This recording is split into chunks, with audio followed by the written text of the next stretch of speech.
The world to bring you today's top stories. Happening now.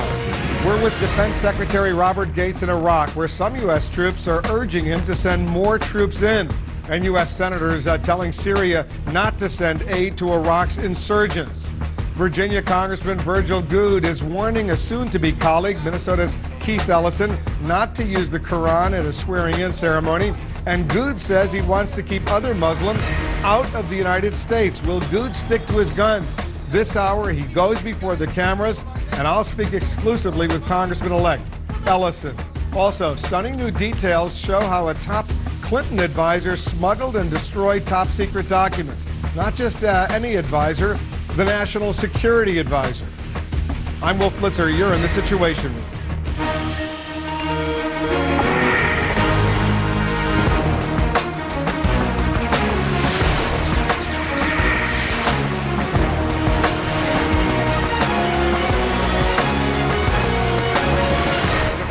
Robert Gates is getting a first-hand look at the situation in Iraq, and he's hearing firsthand what some think he should do about it. You got the big picture from the Iraqi Prime Minister Nouri al-Maliki discussing the possibility of sending in more U.S. troops.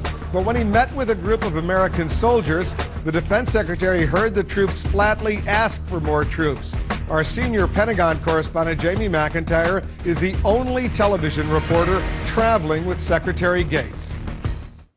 The question is, how much say should frontline troops have in whether the U.S. pursues an option of surging tens of thousands of additional troops into Baghdad?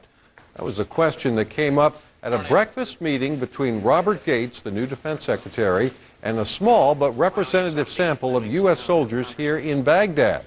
When Gates asked them the question, would you like to see more U.S. troops in Baghdad, the answer was a resounding yes.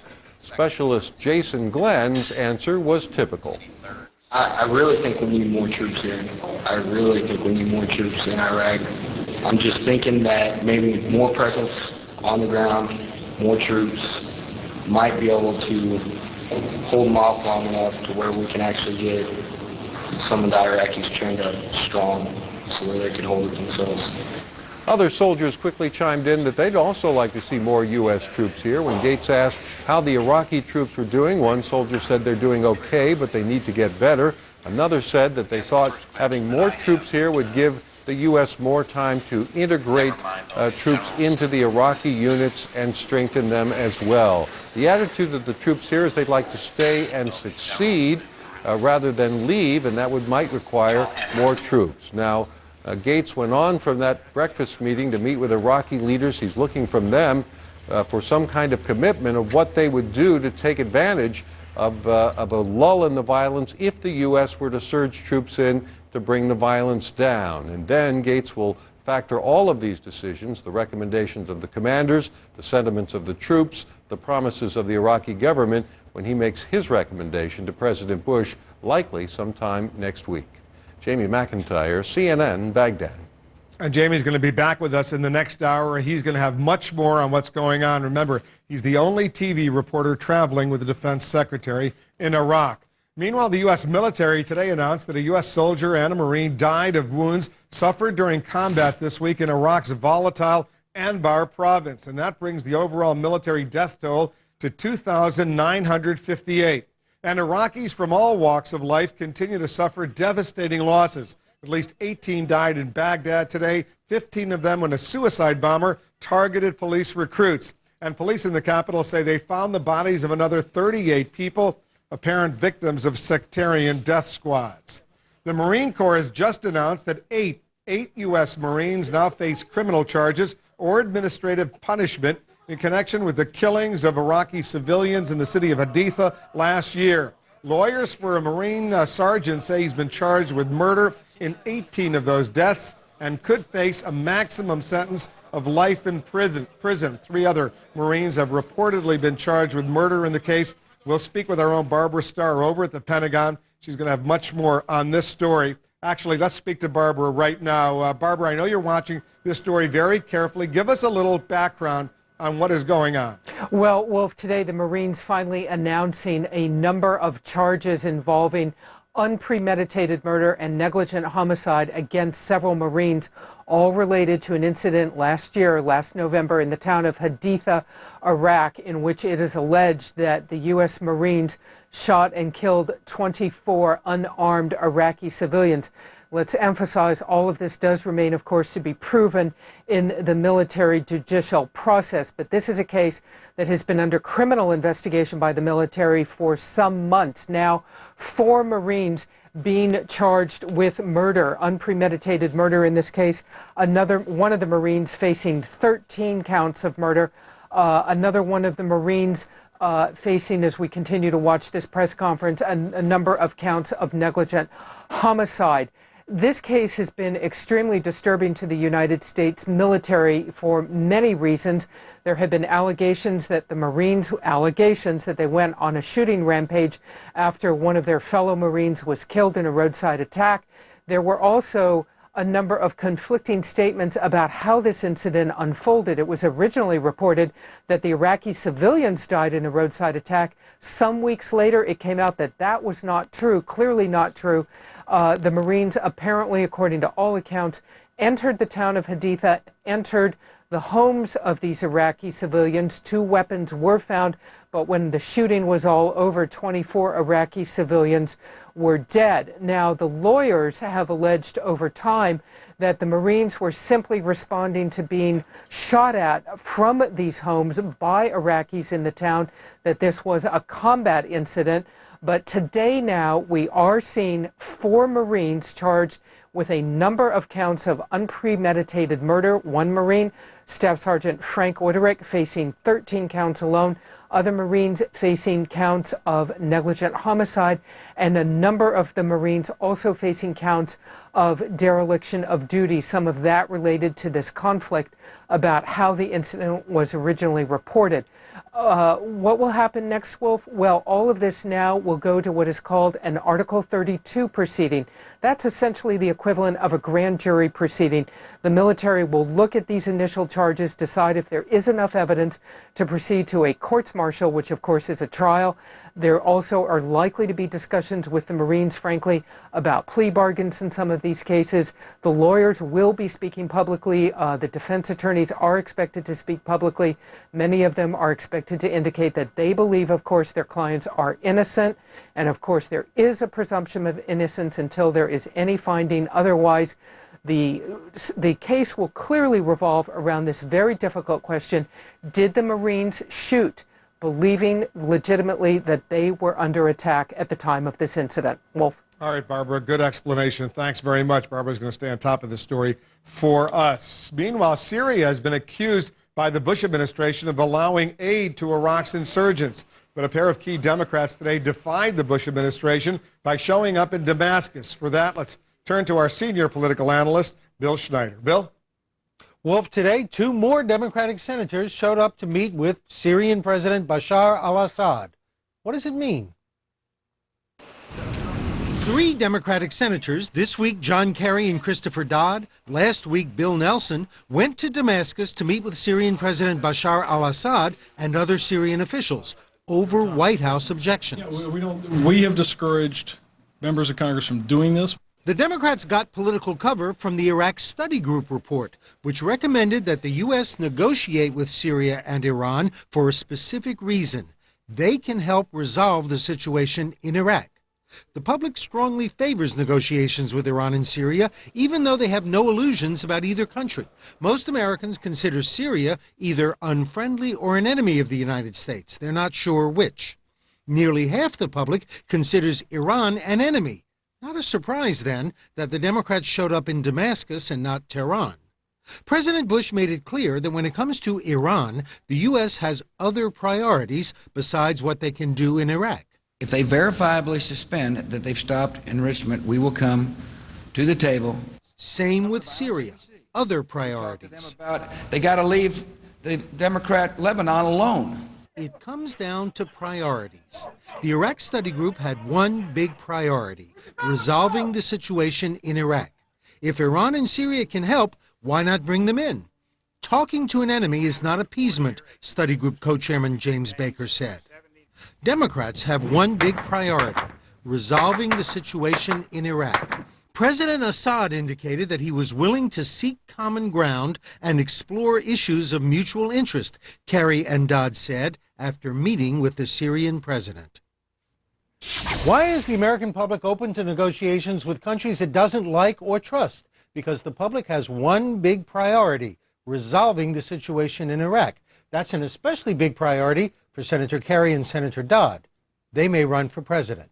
Wolf? All right, Bill, thanks very much. Bill Schneider reporting for us on this sensitive situation. Meanwhile, here in the United States, icy, hazardous roads, more than 2 feet of snow, thousands of stranded holiday travelers, all part of a huge winter blizzard pounding Colorado and the western part of the U.S. right now. Thousands of people have been stuck at the Denver International Airport for a second straight day.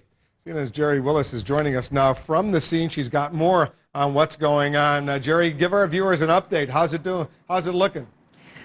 Well, I got to tell you, Wolf, the snow out here has finally stopped in the last hour. That's the good news. But as you say, for travelers, it is a disaster here. Thousands of people stuck. The Denver International Airport right now saying that they don't expect to reopen until noon tomorrow at best.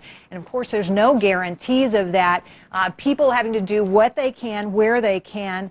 And as you know, Denver is a hub for United Airlines. This is causing stresses throughout the system. So it's not just people who've been in here in Denver who are going to face problems. It's people probably all over the country.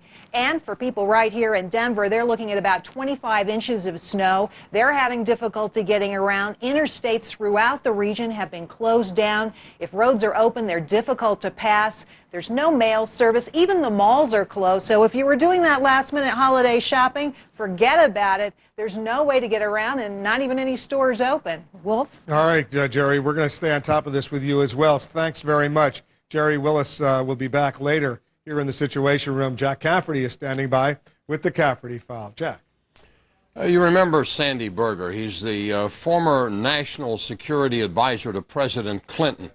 The guy who stole classified documents from the National Archives by stuffing them in his socks.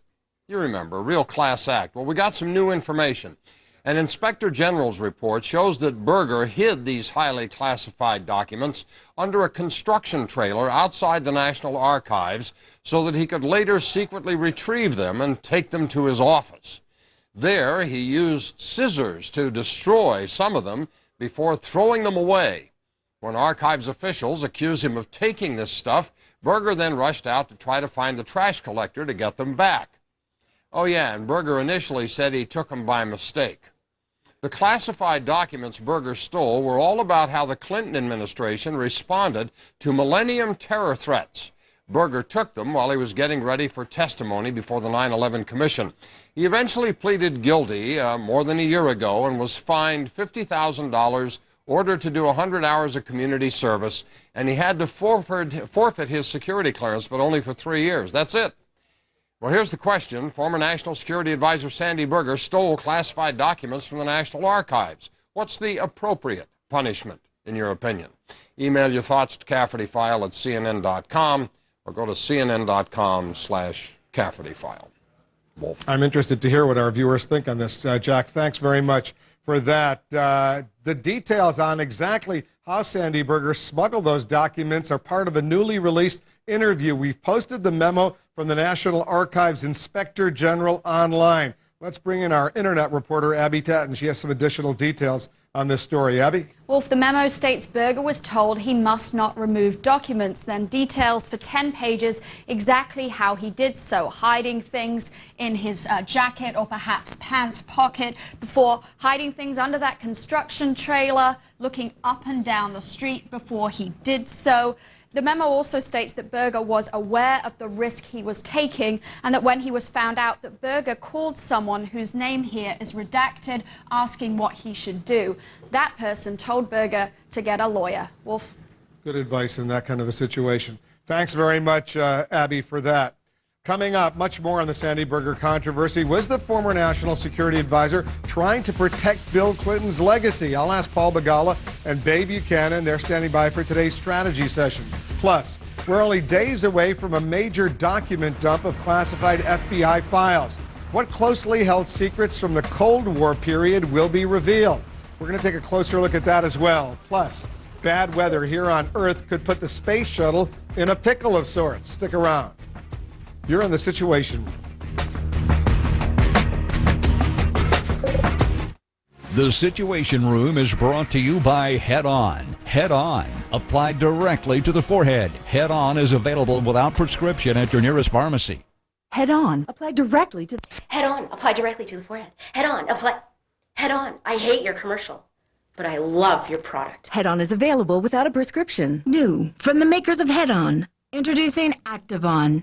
Back pain, Activon. Apply directly where it hurts. Activon Backache. In stores now. New from the makers of Head On. Introducing Activon. Arthritis pain, Activon. Apply directly where it hurts. Activon Arthritis. In stores now. This land is your land. This land is my land. From California to the Virgin Islands. From the Redwood Forest to the blue-green waters. This land was made for you and me. Discover the endless possibilities of St. Croix, St. John, and St. Thomas. After all, this land was made for you and me. For you and me. Sports sedans have come to be regarded as purely machine. But when design functions as a display of human skill and craftsmanship, rather than simply mechanical precision, the machine can evoke emotion. It can shape how you experience the road. It can go beyond machine. The all-new G is here, and it's from Infinity. Come see the all-new G, now at the Infinity Limited Engagement Winter Event. Hope you join me at the most exciting place on Earth, Times Square on New Year's Eve. Join me live with celebrations from around the world. CNN, New Year's Eve, 11 p.m. Oregon's holiday hoop tradition is back. The Les Schwab Invitational, presented by Fred Meyer, December 27th through 30th at Liberty High School.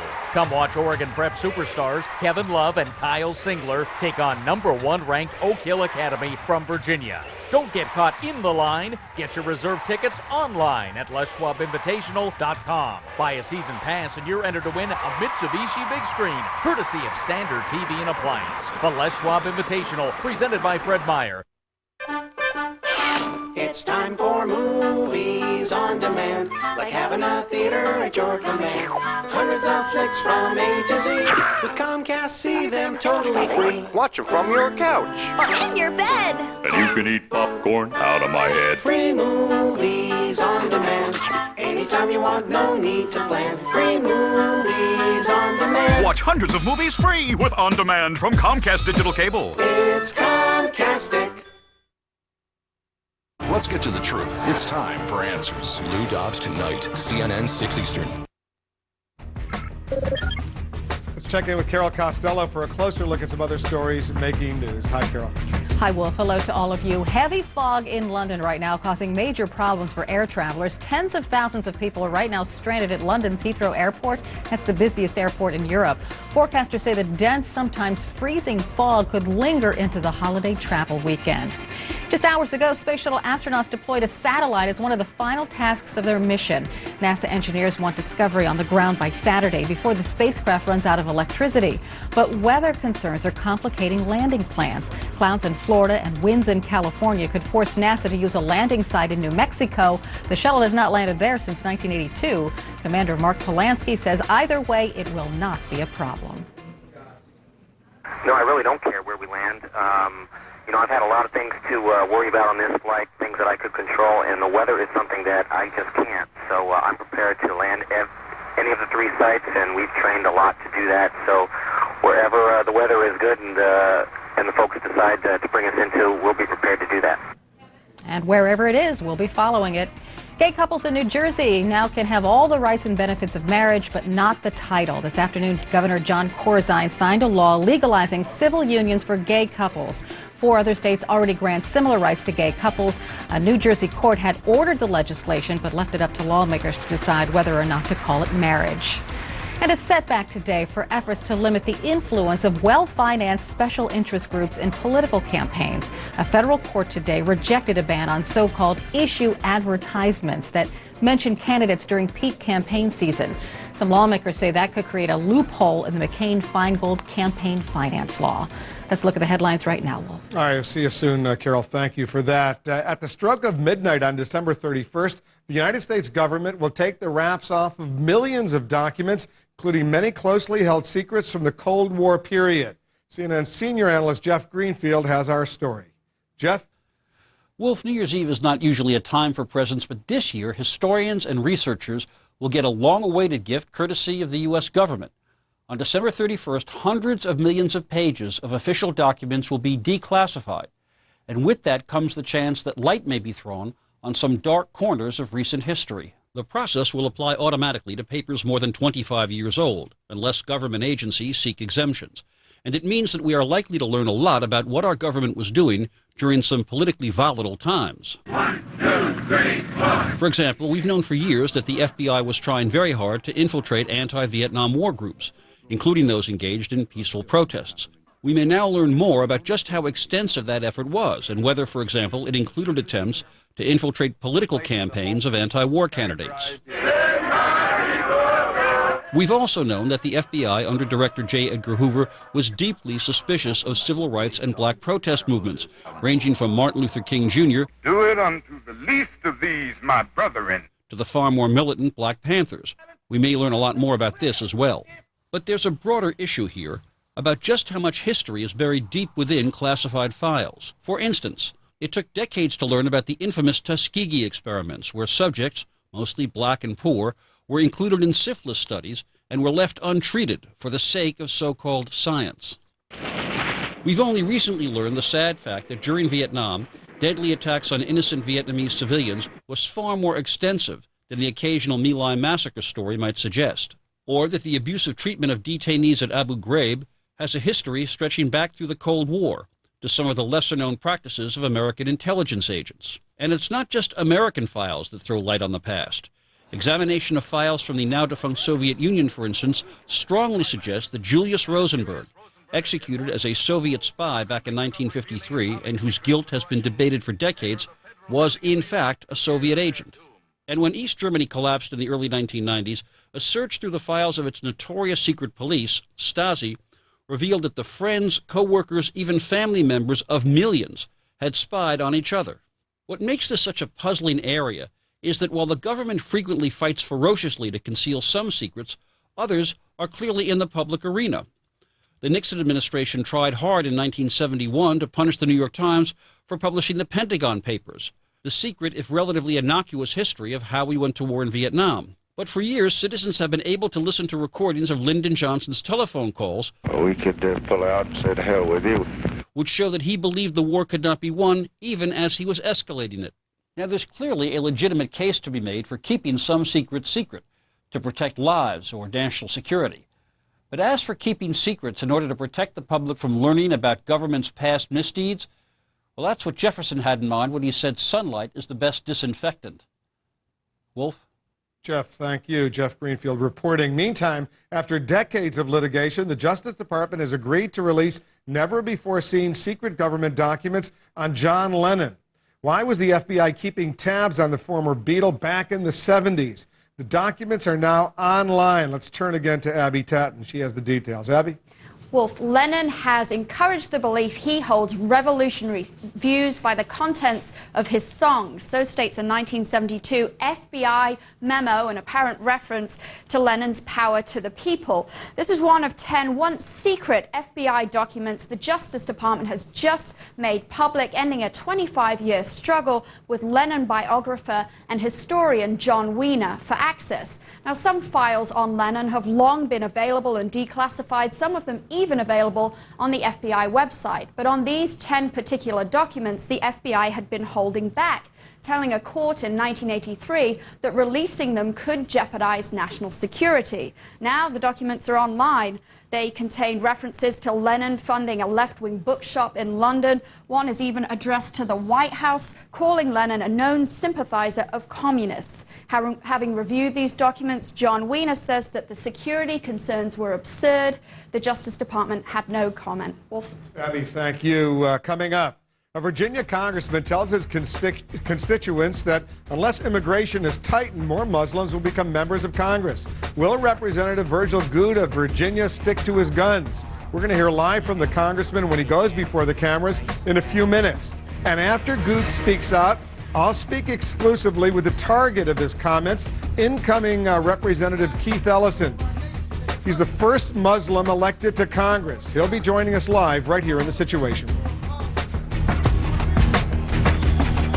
Okay, girls, this one's for us. It's L'Oreal's new Age Perfect makeup. It helps transform your complexion from dull to radiant. New Age Perfect gets back at those little spots and wrinkles. Now, my skin, I'm talking radiant. New Age Perfect skin supporting and hydrating makeup by L'Oreal.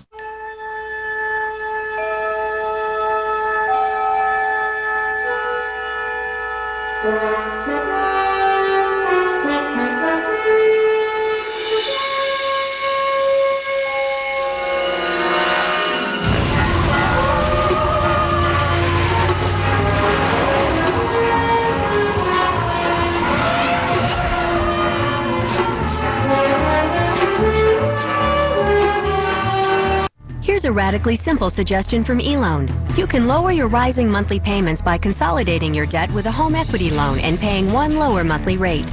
Just call 1-800-TRY-eLoan or go to eLoan.com. eLoan, radically simple. Stop wasting my time. When you're a business owner, you don't just know the cost of doing business, you feel it. That's why Open created a smart new card that can help bring your costs down. Introducing the American Express Simply Cash Business Card, the only card that gives you unlimited cash back each month. Call 1-800-NOW-OPEN to apply. Simply Cash makes any gas purchase feel better, 5% better. Plus, it gives you 5% off wireless phone service and office supplies. It also gives you 1% back on virtually everything else. And it's easy.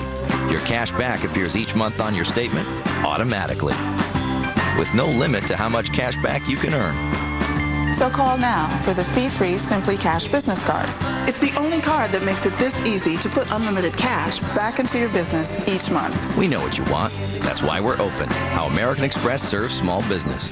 At Johnson & Johnson, we understand the importance of a nurse's touch. How you doing, Mr. Powell? I just want you to breathe normally, okay?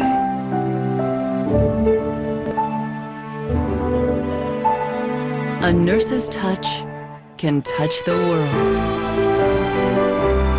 Nurses, we need you more than ever. Enjoy. A message of caring from Johnson & Johnson. To our viewers, you're in the Situation Room where new pictures and information are arriving all the time.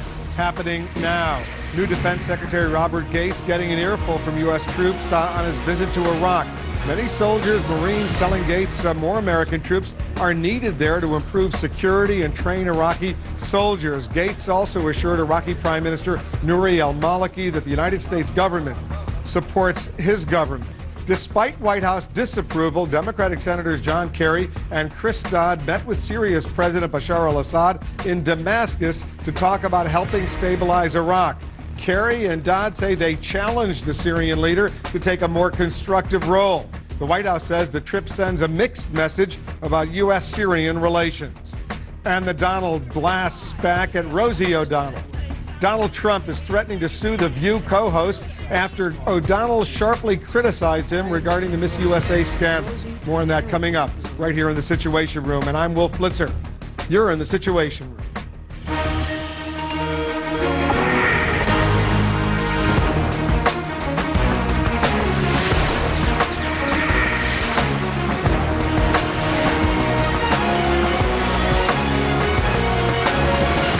Congressman-elect Keith Ellison of Minnesota, a Muslim, touched off controversy recently when he indicated he'd include the Quran as part of his swearing-in ceremony next month. Republican Congressman Virgil Good of Virginia has done his best to add to the controversy now, calling for immigration policies that would keep Muslims out of this country. Let's get the latest now from CNN's Brian Todd. He's joining us live from Rocky Mount, Virginia. Brian?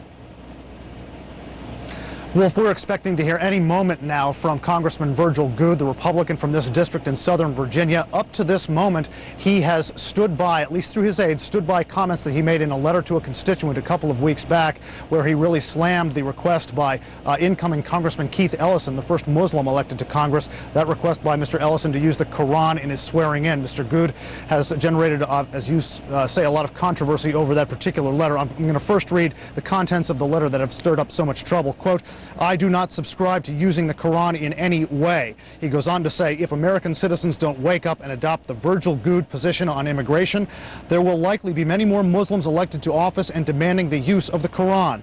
I fear that in the next century we will have many more Muslims in the United States if we do not adopt the strict immigration policies that I believe are necessary to preserve the values and beliefs traditional to the United States of America. That was in a letter to a constituent of his. His office tells us that was in response to many letters that he got regarding, there were complaints regarding Mr. Ellison's request to use the Quran. Now, we have interviewed an official with the Council on American Islamic Relations earlier this afternoon. Here's what he had to say about Mr. Goode's comments. We were shocked to learn that Congressman Goode holds these kind of views against Muslims and immigrants in general. It's appalling to see an elected official to a national office to hold such bigoted and intolerant views. Now, Mr. Awad of the Council on American Islamic Relations has called for the House Republican leadership to repudiate Mr. Goode's comments. We have been trying all day to reach the offices of outgoing House Speaker Dennis Hastert and John Boehner, the outgoing House Majority Leader. Their press secretaries have not called us back. In fairness, Mr. Hastert's office says they're shutting down. They're getting ready to move out. There may be some logistical problems, but they have not reached us back regarding that call for the House Republican leadership to repudiate Mr. Goode's comments. And again, Wolf, expecting to hear from Mr. Goode any moment now. Brian, thanks for that. Brian Todd on the scene for us out in Virginia. Let's get some more now in our strategy session about this congressman and his very, very controversial comments. Joining us, our CNN political analyst, Democratic strategist Paul Begala, and Babe Buchanan, the president of American Cause. We're standing by. Virgil Goode is about to speak to reporters back in his home district in Virginia. We're going to go there live once he starts speaking to explain what he meant. Afterwards, we're going to be speaking exclusively with Keith Ellison, the incoming congressman, the first Muslim elected to the United States Congress. He's going to be speaking to us from Minnesota. But what do you make of this controversy, Paul? You know, well, first, just call a spade. Virgil Goode is a bigot, and he's an idiot.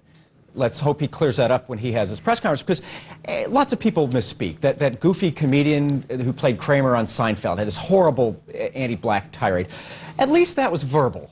This was something in writing. This is something that the congressman sat down, thought about, and wrote out. And it's just rife with bigotry. And what's interesting is that the leader of his party, our president, George W. Bush, hasn't commented on this. He should denounce Virgil Goode, Congressman Goode, kick him out of his party. George Bush's father denounced David Duke, who was a racist and a bigot who tried to call himself a Republican, and Bush Sr. said, no, that's not what Republicans are. Now, George W. Bush can make the party of Lincoln the party of Lincoln again by denouncing Goode and kicking him out of the party. Let me read once again for you, Bay, and for our viewers, precisely what's in this letter that he wrote. If American citizens don't wake up and adopt the Virgil Goode position on immigration, there will likely be many more Muslims elected to office and demanding the use of the Quran. I can understand what he is trying to say. I think that his choice of words were outrageous. I think it's a clear mistake that he made to suggest that we should be worried that Keith Ellison happens to be a Muslim, is elected now to Congress, wants to use the Quran. I don't see any problem with any of the above, not whatsoever. I think what he's trying to say, which I think is a legitimate point, is that as a nation we should get control of our immigration laws and make certain we have a national debate as what's in our best interest as to who is coming and who we're inviting into this country. And that is a legitimate national debate, not what we're doing today. But I think this is something not quite that, and I think this is a mistake. Here's what he said yesterday, Keith Ellison, and just to be precise, Keith Ellison was born in Michigan.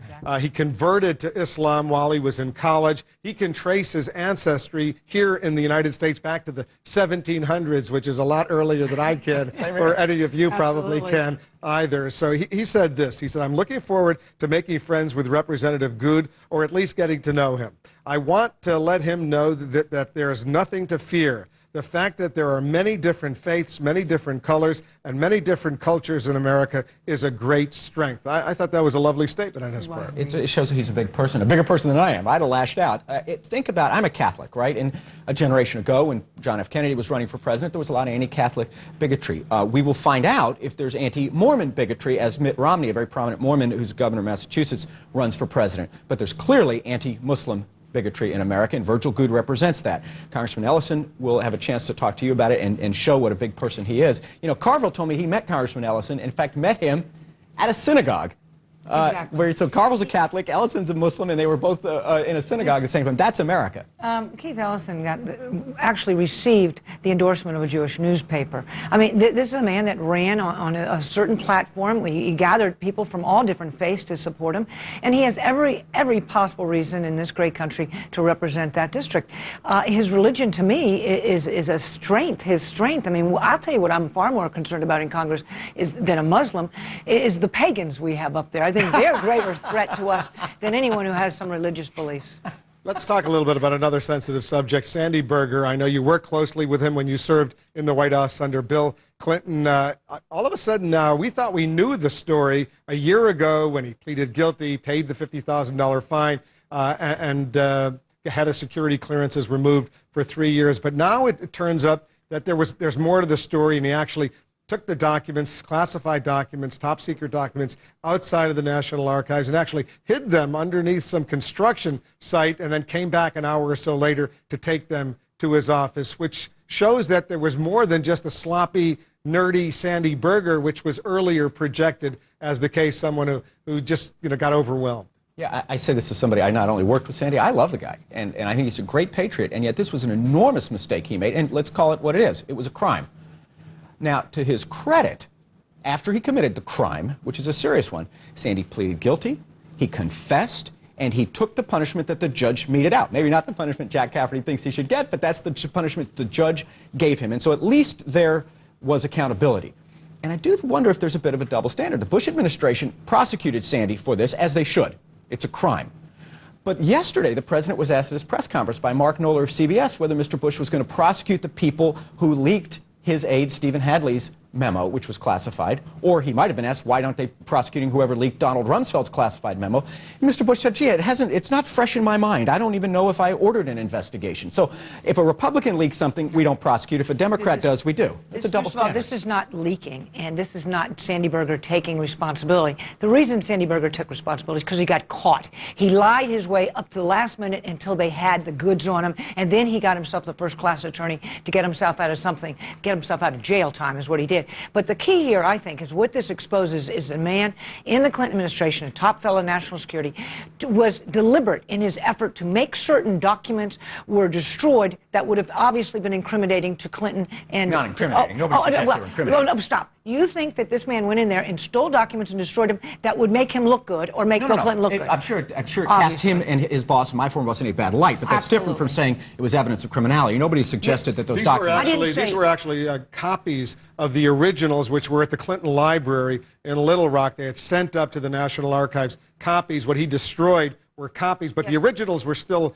around, so people could still look at that highly sensitive Millennium After Action report. But Wolf, where you missed this, the reason that he was caught was because the first 3 visits he went into the archives, they started becoming suspicious that he was taking documents. On the 4th visit, they copied it and they tracked him. Okay, that's how he got caught. We do not know how many documents he took, and if indeed today that we have them all back. They say 5 documents, but they were basically different versions of the same documents. Why do we prosecute the Clinton aide and not the Bush aides? Mr. Bush yesterday almost mocked it. When his aides may be, who knows who leaked them, but a Donald Rumsfeld memo was classified and mishandled and leaked, and a Stephen Hadley memo was leaked, and those are potentially crimes, and Mr. Bush laughs it off yesterday. We got to leave it there. We got to leave it there, unfortunately, but we could go on talking about Virgil Goode, Sandy Berger, a lot to talk about, never any shortage here in our strategy sessions. Thanks, guys, very much. Sure. Paul Begala, Bay Buchanan, as you saw earlier, Brian Todd. Remember, they are all part of the best political team on television. Also, for the latest political news at any time, check out our political ticker at CNN.com/ticker. Up next, John McCain makes a major hire as he beefs up his campaign for a possible White House run. In today's Political Radar, we're going to tell you who he hired. Plus, the movie star, and the former president. Why is George Clooney teaming up with George Herbert Walker Bush? We'll tell you. Stick around. You're in The Situation. I'm Montel Williams. The Partnership for Prescription Assistance is traveling to all 50 states, making stops to help people pay for their medicine. I was in a lot of pain. I wasn't able to afford my medications, and PPA gave me back my life.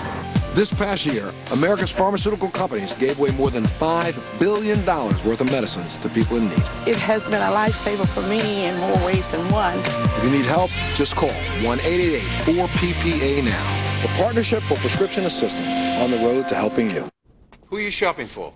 My mom. What did you get her last year? Last year I got her a flowery picture frame. Before that I got her a silver picture frame and a panda bear picture frame. Kid, get her a Canon digital camera. Like this PowerShot A540. 6 megapixels, 4 times optical zoom. Just $199.98. Thanks, Mr. Humperdinck.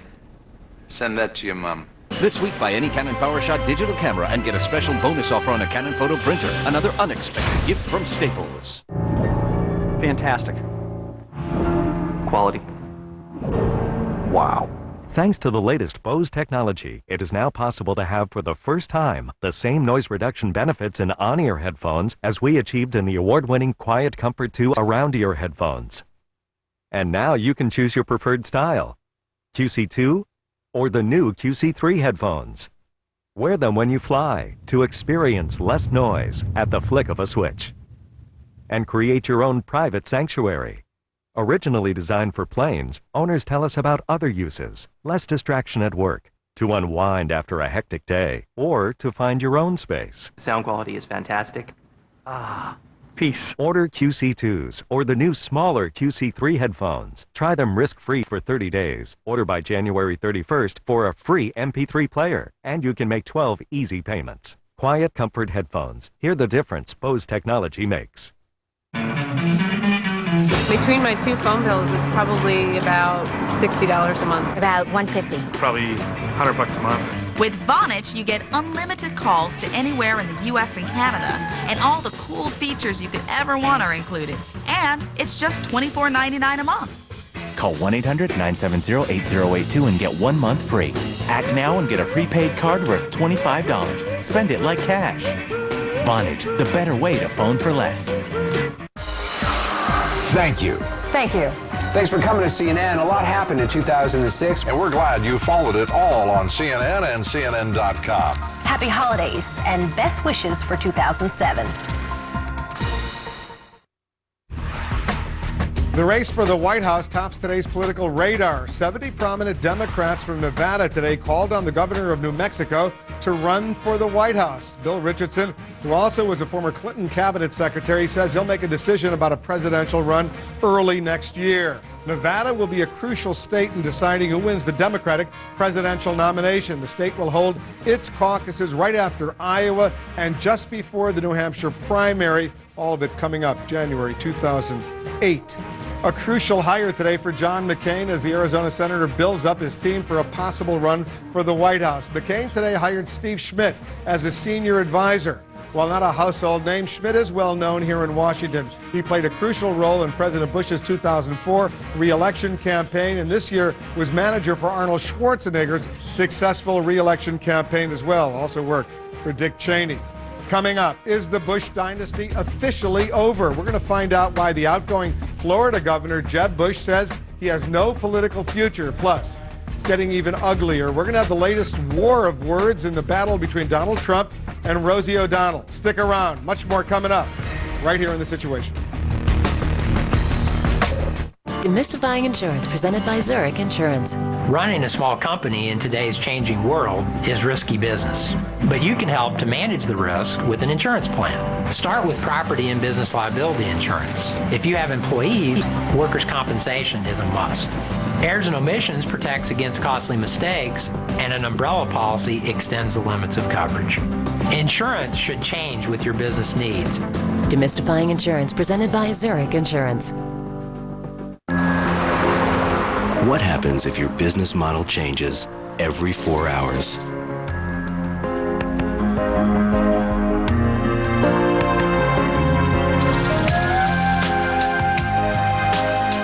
because we consider what might change tomorrow, our customers can feel more relaxed about what might happen today. Zurich, because change happens. Let me tell you about a very important phone call I made. When I got my Medicare card, I realized I needed an AARP Medicare Supplement insurance card too. One simple call gave me the chance to talk with a personal health insurance advisor Who answered all my questions about Medicare supplement plans. If you're already on or eligible for Medicare, call now to find out how an AARP Medicare Supplement Insurance Plan, insured by United Healthcare Insurance Company, helps you pay some of the 20% of your medical expenses not covered by Medicare Part B. That can save you thousands of dollars. These are the only Medicare supplement insurance plans exclusively endorsed by AARP, a name you trust. When you call now, we'll send you this free information kit, plus this free guide to understanding Medicare. I can keep my own doctor and choose my own hospital. and I don't need a referral to see a specialist. Call 1-800-673-4168 now. A personal health insurance advisor is waiting. I'm Montel Williams. The Partnership for Prescription Assistance is traveling to all 50 states, making stops to help people pay for their medicine. I was in a lot of pain. I wasn't able to afford my medications, and PPA gave me back my life. This past year, America's pharmaceutical companies gave away more than $5 billion worth of medicines to people in need. It has been a lifesaver for me in more ways than one. If you need help, just call 1-888-4PPA now. The Partnership for Prescription Assistance, on the road to helping you. Standing by to speak to Keith Ellison, the first Muslim elected to the United States Congress, in a moment or two. First, let's check in with Carol Costello for a closer look at some other stories making news. Carol?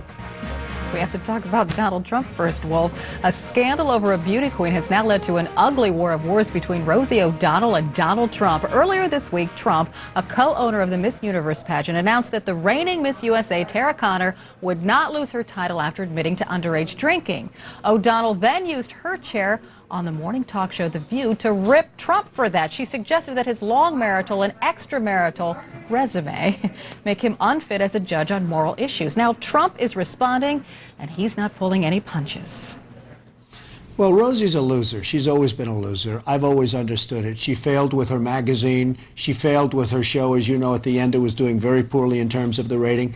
Rosie is really somebody that she's unattractive in every sense of the word. From a physical standpoint, she looks like hell. Inside, she's far worse than she is on the outside. And I understand Rosie. But Rosie inherently is a loser.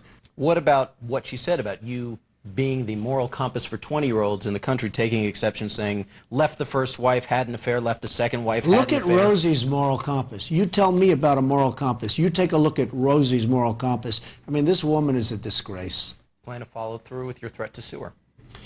Well, you know, taking money out of her big fat ass would be probably something that's very easy, and we probably will follow through with it, yes. Don't know whether to laugh or cry, do you? We're going to have much more on this story in the next hour. An unlikely pair joined forces a short time ago to support rebuilding plans in hurricane-damaged southwest Louisiana. Former President George H.W. Bush and actor George Clooney were on hand to announce a $2 million federal donation to help reopen a hospital in the Gulf Coast town of Cameron. Bush says the storms and their aftermath brought out the best in human nature, and maybe Rosie and Donald should take a cue from them, Wolf. All right, good work for both of their part. Thanks to them. Thank you, Carol, for that. Still to come, Sandy Berger admits to stealing secret government files, but does a $50,000 fine fit the crime? Jack, with your email, that's coming up. And also coming up, reaction to Congressman Good's comments. Were they over the top? We'll ask one of his colleagues. We'll also speak with Keith Ellison, the first Muslim elected to the United States Congress. All coming up right here in The Situation. SAP software can grow as the company grows? That's great, because we are definitely going global. Just as soon as we go national. Are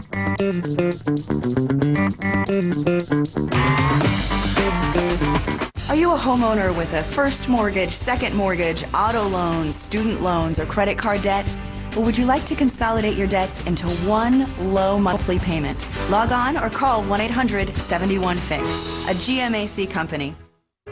Tonight on 360, desperate to have a child, couples are drawn to a statue where they say their prayers are answered. 360 tonight, 10 p.m. Eastern.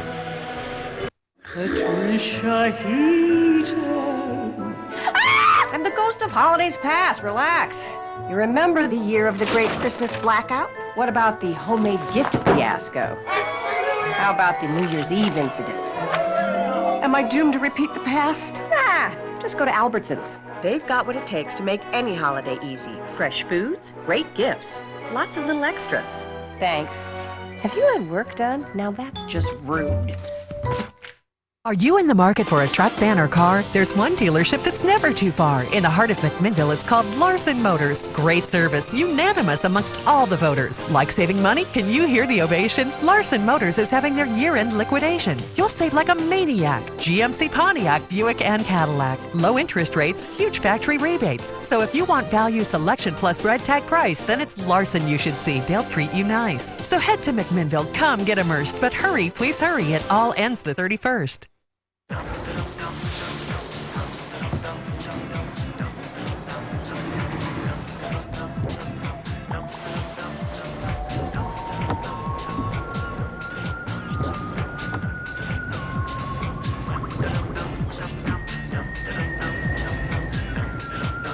Cars are fun.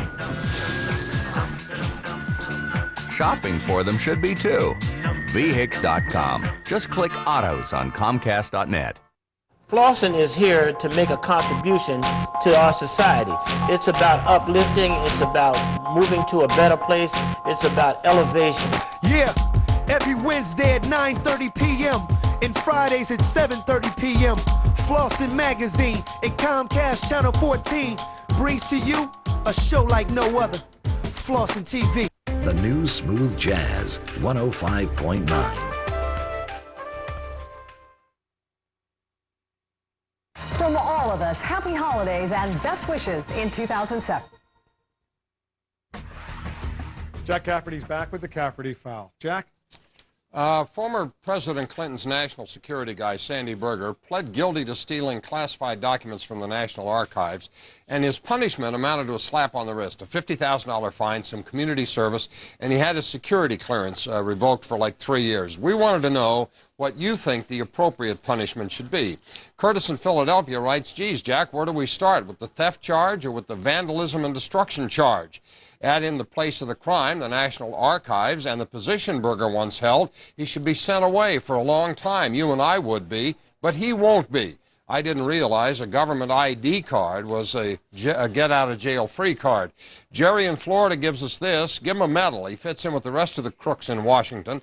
Who cares anymore? These guys do what they want, when they want, because they know that all they'll get is a slap on the wrist. Government of the people? Ha!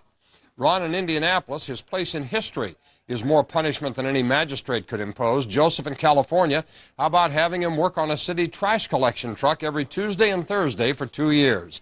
And John writes, take his library card away or 3 to 5 in a federal penitentiary. Your choice, Jack.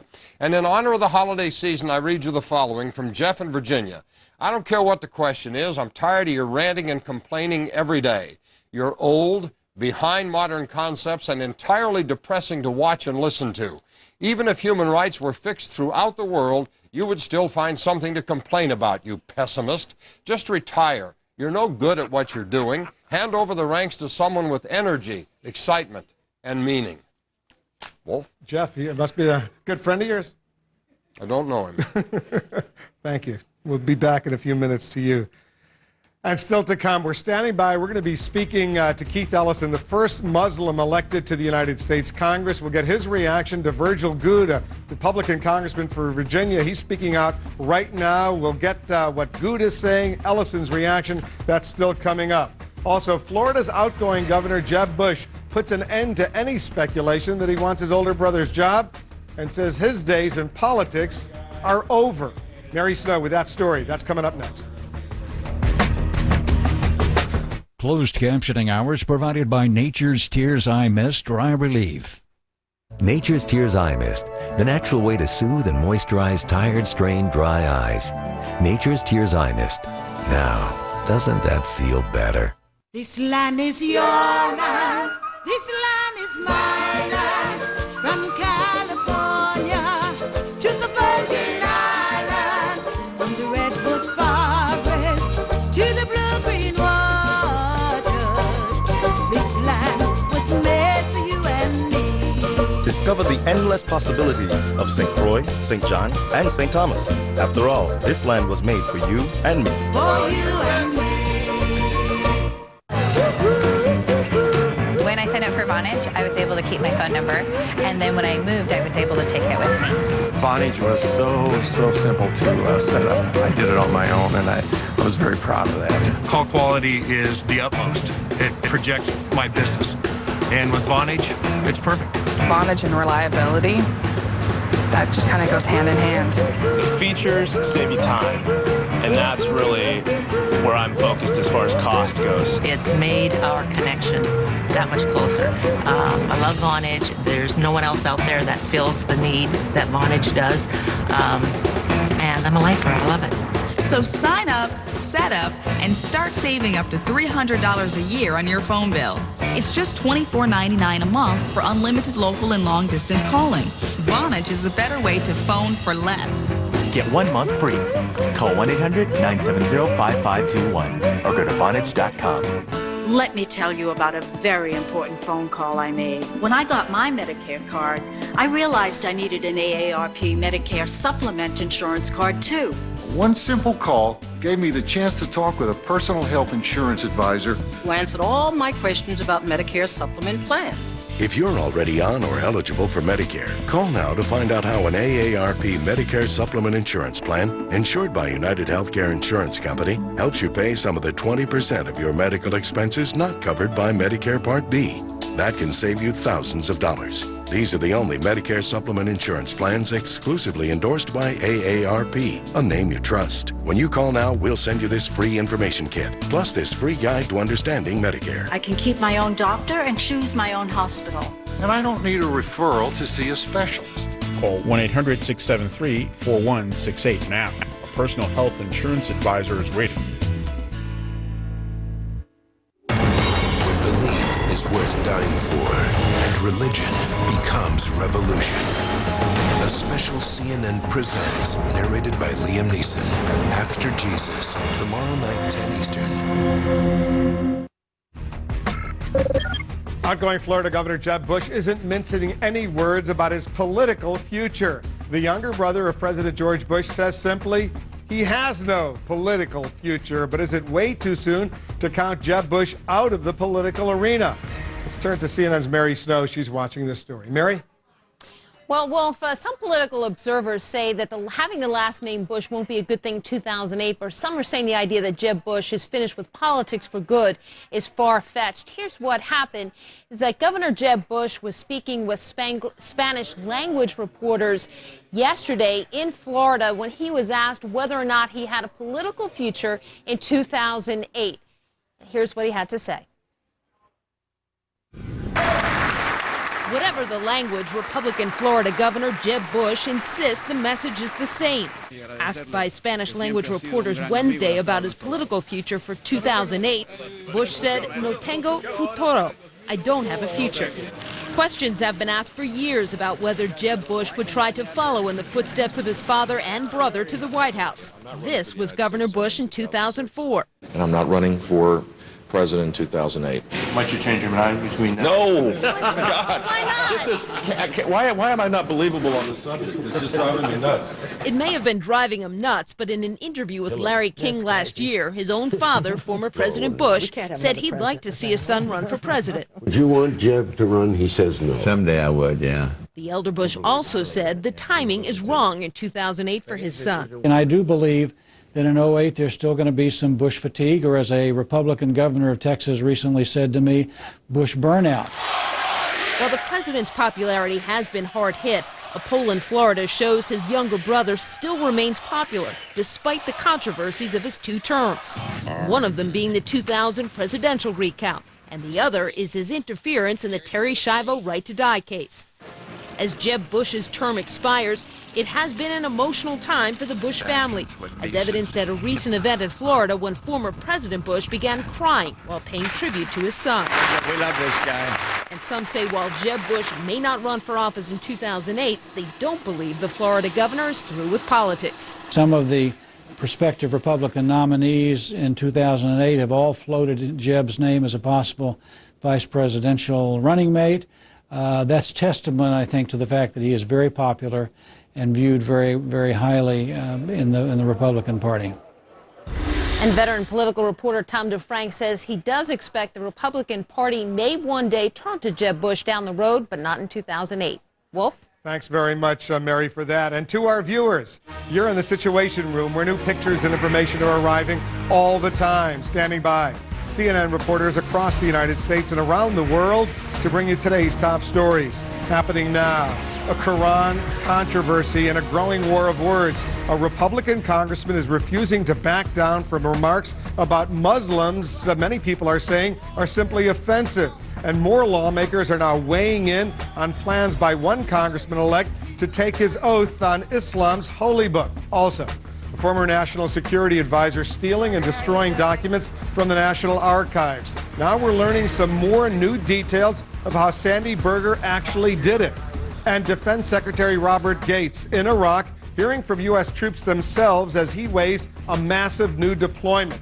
Can more U.S. soldiers turn around the war? I'll ask the chairman of the House Armed Services Committee and possible presidential candidate, Duncan Hunter. I'm Wolf Blitzer. You're in the Situation Room.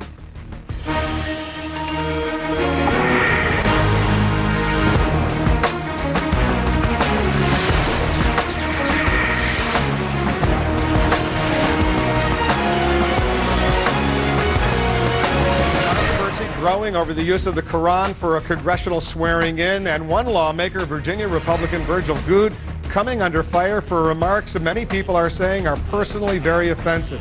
At issue, plans by Muslim Democratic Congressman-elect Keith Ellison of Minnesota to take the oath of office on the Quran in his private ceremony.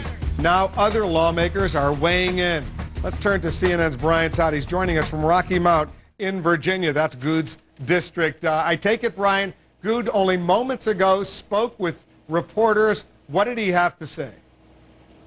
Wolf, he essentially did not back down one iota from his letter of a couple weeks ago. He said he still stands by that. He's not sorry for what he said. He owes no apology to anyone. He will not apologize. And he still believes that in his words, he said it again, he does not subscribe to using the Quran in any way. However, when we asked him if he was against Mr. Ellison using the Quran, he really danced around the question, didn't answer it directly to me. Here's a look at what Mr. Goode had to say just a moment ago. And my view is that I don't subscribe to the Quran, and I will now be using the Bible when I take the oath. Congressman Goode, some are now... Now, that is what he said in the letter. That is what he's been saying all along since this letter was issued. We pressed him repeatedly. Does he favor the immigration of Muslims legally to the United States? That was a question he also would not answer. He went on and on about illegal immigration, does not favor Muslims entering the country illegally, does not favor other groups entering the country illegally.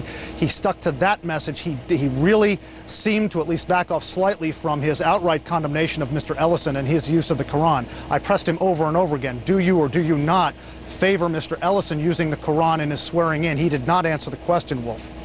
Brian, thanks very much for that. I want to bring in Keith Ellison. He is the congressman-elect from Minnesota. He's joining us from his home state right now. A Democrat, Keith Ellison, you're the first Muslim elected to the United States Congress. Thanks very much for coming in to the Situation Room.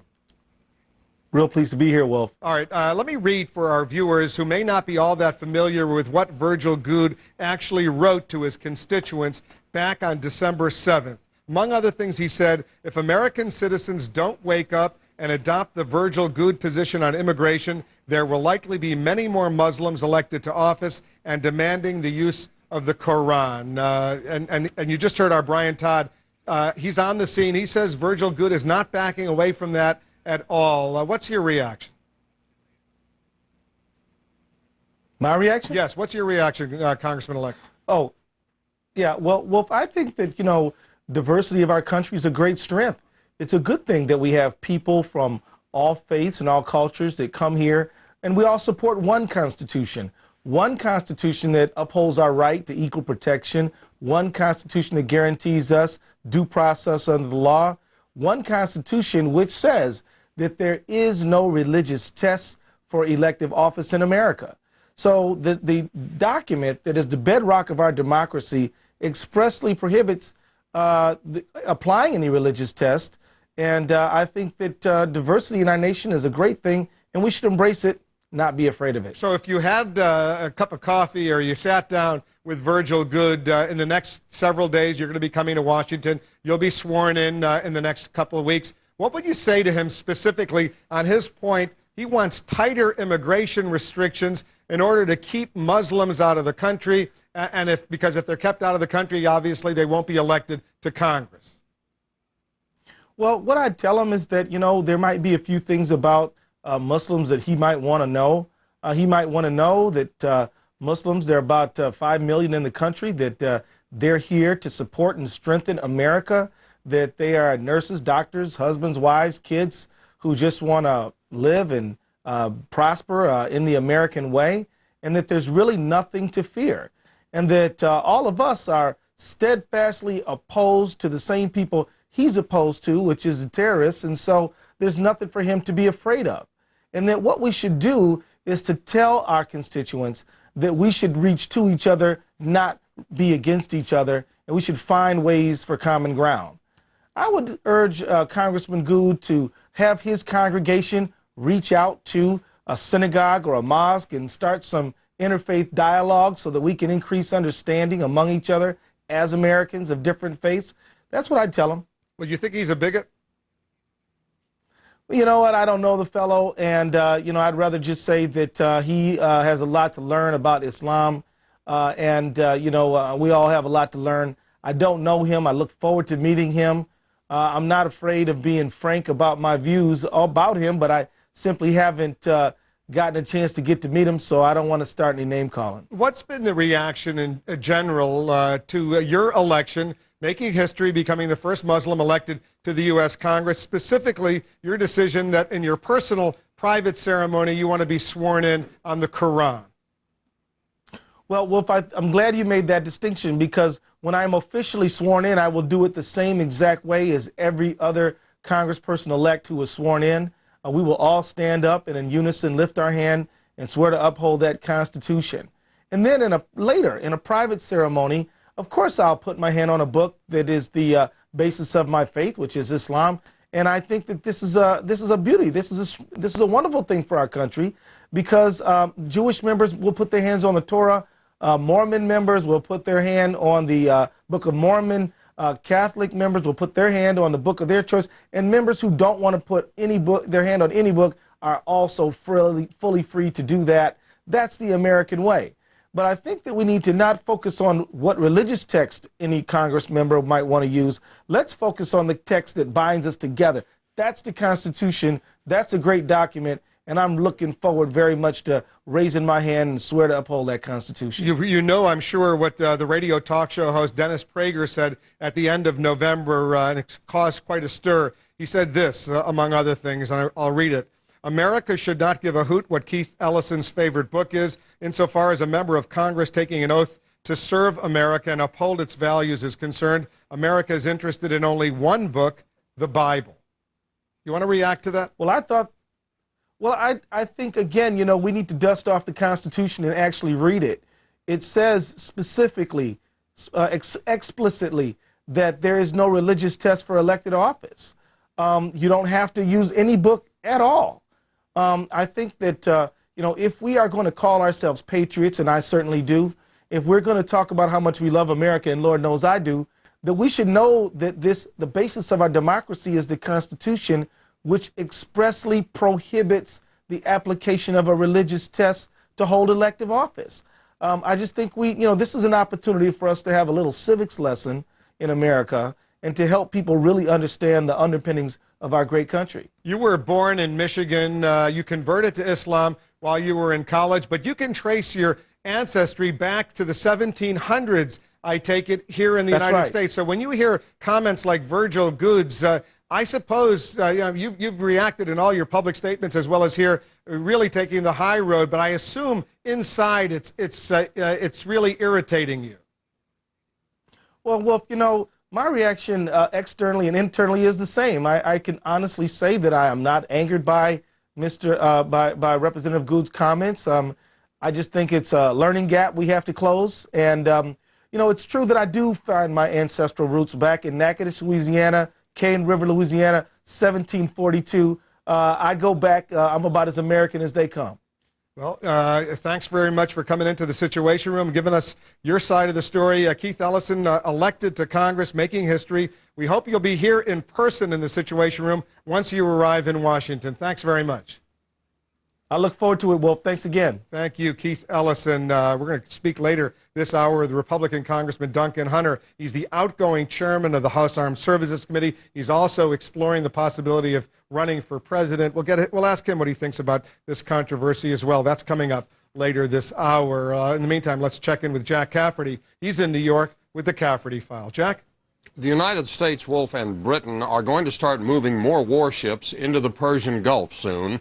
It's a way of sending a warning to Iran as the United Nations debates sanctions.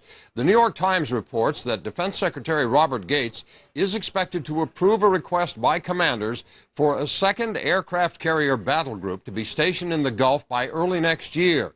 The British Navy plans to add 2 mine-hunting vessels to its ships that are already on station there. Senior U.S. officers say this should not be viewed as preparations for an attack against Iran, but they admitted that Iran might see this as provocative. Gee, you think?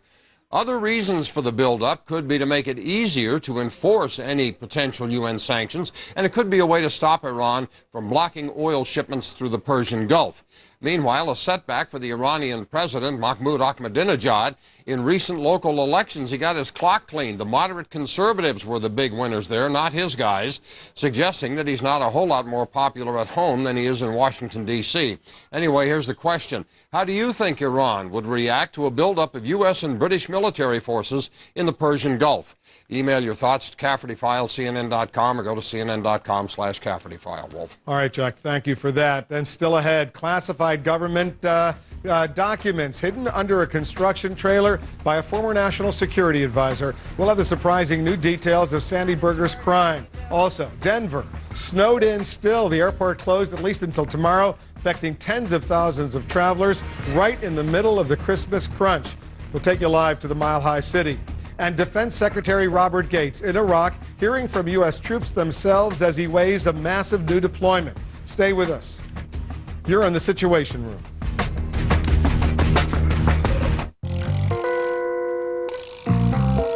If you want to quit smoking, today's your day. Introducing new Commit Cherry Lozenges.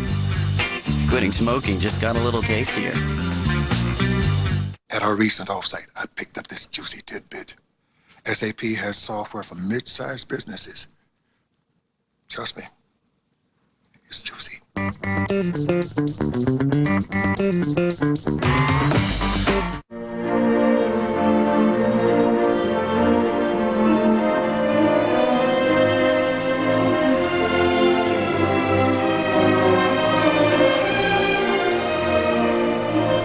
Isn't freedom a wonderful thing? I'm Lou Gentine of Sargento Cheese. And our Sargento Deli Slices make it easy for you to enjoy the authentic flavors of sliced deli cheese without standing in line at the deli. Sargento, our family's passion is cheese.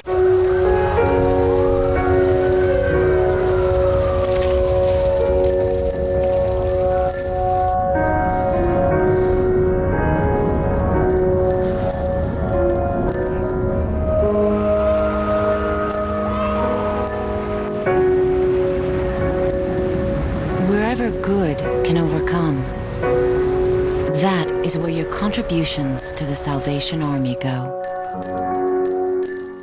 Hope you join me at the most exciting place on earth, Times Square on New Year's Eve. Join me live with celebrations from around the world. CNN, New Year's Eve, 11 p.m. You can donate a car, you can donate a bike, you can donate an ottoman if you really like. You can donate a picture, you can donate a chair, you can donate the clothes that you hardly ever wear. Salvation Army.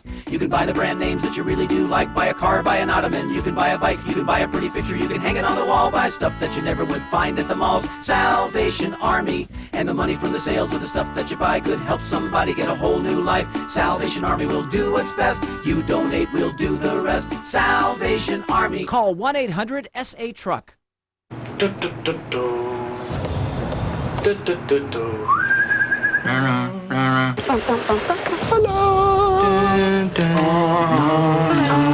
ESPN Monday Night Football, available on ESPN HD. ESPN, serving sports fans around the world. Got the HD TV set? Then get the receiver. Call 1-888-COMCAST for all your high-def action. Donald Trump on his feud with Rosie O'Donnell. Will he sue Larry King tonight? The new Defense Secretary Robert Gates is in Iraq hearing from U.S. military commanders and the troops themselves as he weighs whether deploying more U.S. forces can actually help turn around the troubled war. Our senior Pentagon correspondent Jamie McIntyre is the only television reporter traveling with Gates. Jamie's joining us from Baghdad with details. Jamie? Wolf, when it comes to deciding whether the U.S. should pursue this option of surging tens of thousands of additional troops into Baghdad, how much say should the frontline soldiers have? Well, why don't we get something to eat and then we can sit down and have a conversation. On his fourth day on the job, second in Iraq, America's new defense secretary invited a small group of 15 frontline troops to breakfast. While he didn't call it a surge, Gates asked the cross-section of soldiers what they thought about sending more troops into Baghdad. To a man and a woman, they said, bring it on. Just the opposite of what top commanders have advised until now. Specialist Jason Glenn's response was typical. I really think we need more troops here. I really think we need more troops in Iraq. I'm just thinking that maybe more presence on the ground, more troops might be able to hold them off long enough to where we can actually get some of the Iraqis trained up strong so that they can hold it themselves. When Gates went around the room, there seemed to be general agreement. More would be better. To surge or not to surge is the main question Gates is trying to resolve on his whirlwind visit, so the views of the grunts could carry considerable weight. How do you say no when the troops you command say they need help? They were not hesitant about giving it. I think like most people on the front lines in a battle, they'd always like to have more forces. General John Abizaid argued forcefully in recent months that pouring more U.S. troops into Baghdad would only slow Iraqi progress. Other commanders say to surge for the sake of surging would do little but to run up the U.S. body count while providing only temporary relief from the violence. So in meetings with the Iraqi Prime Minister Nouri al-Maliki and other members of his government, Gates wanted to find out what Iraq would do if the U.S. buys it more time with an infusion of fresh combat forces. One of the strong messages that I received today was the desire of the Iraqi government to take a leadership role in addressing some of the challenges.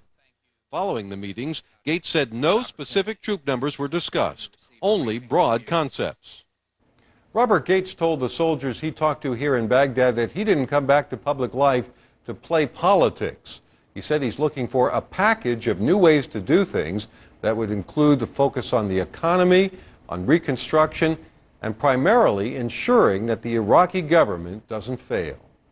Wolf? Jamie, thanks very much. Jamie McIntyre reporting for us from Iraq. Meanwhile, there are new developments in the killings of 18 Iraqi civilians in the town of Haditha last year. 8 U.S. Marines are now charged in connection with that incident. CNN's Thelma Gutierrez is joining us now live from Southern California's Camp Pendleton with the latest. It's all come down in the last couple hours or so. Thelma, update our viewers on what we know. Well, Wolf, I can tell you that this is the culmination of a very long investigation that began nearly a year ago. A short time ago, as you mentioned, officials here at Camp Pendleton announced that criminal charges have been filed against 8 Marines involved in the Haditha incident. 4 of those Marines have now been charged with murder. Haditha, Iraq, November 19, 2005. It's 7:15 in the morning. The 4th Armored Vehicle carrying 4 Marines hits a powerful explosive buried beneath the asphalt. The Humvee is ripped apart, and a popular Marine, 20-year-old Lance Corporal Miguel Terrazas of Kilo Company, is blown in half. What happens over the next several hours in one neighborhood in Haditha is now the subject of one of the largest criminal investigations to come out of the war in Iraq. According to Marines on the ground that day, immediately following the explosion, they came under enemy fire. They say that following the rules of engagement, they shot and killed 4 young men in a taxi and the driver when they failed to lie on the ground as ordered. But eyewitnesses say the occupants were pulled out of the taxi and shot.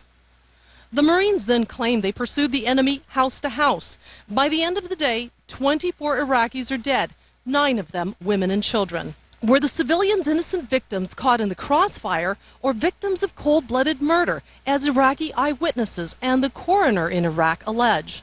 Videotape shot in the aftermath of the incident by an Iraqi journalism student and human rights worker was turned over to Time magazine.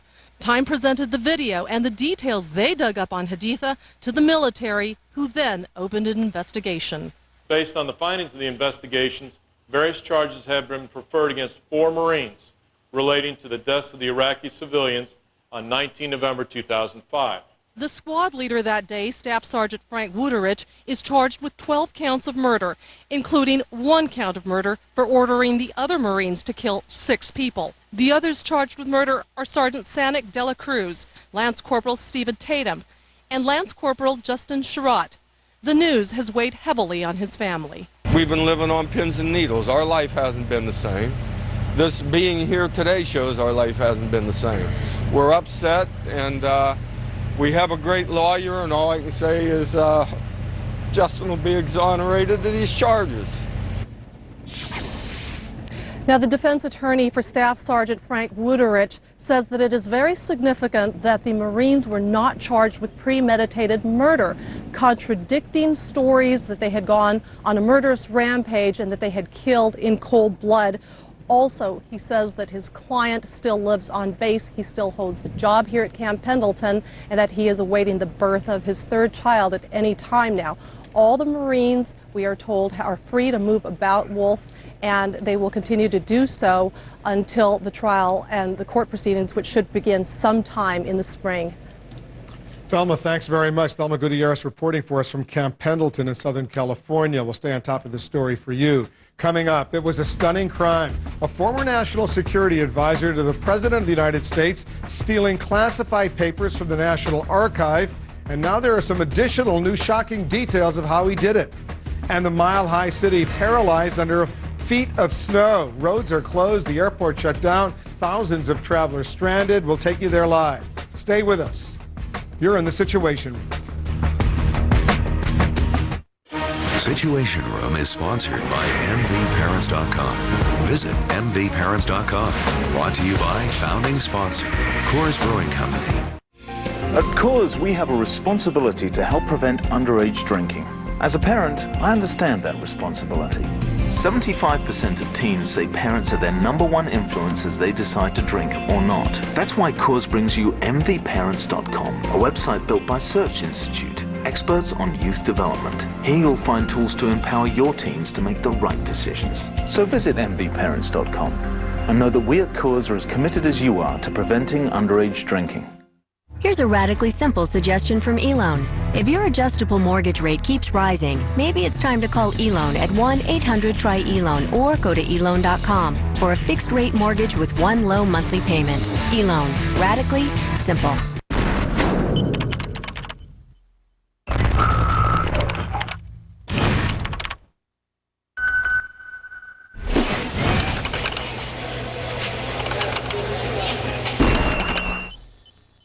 Hurry to Joseph A. Bank. Wool, silk, corduroy sport coats, $99. Cashmere sweaters, $99. Even $500 goat suede jackets, $99. Plus last-minute bonuses. Sweaters and traveler dress shirts and sports shirts, 2 for $99. Even all luggage, an incredible $99. Only at Joseph A. Bank. Now through Friday.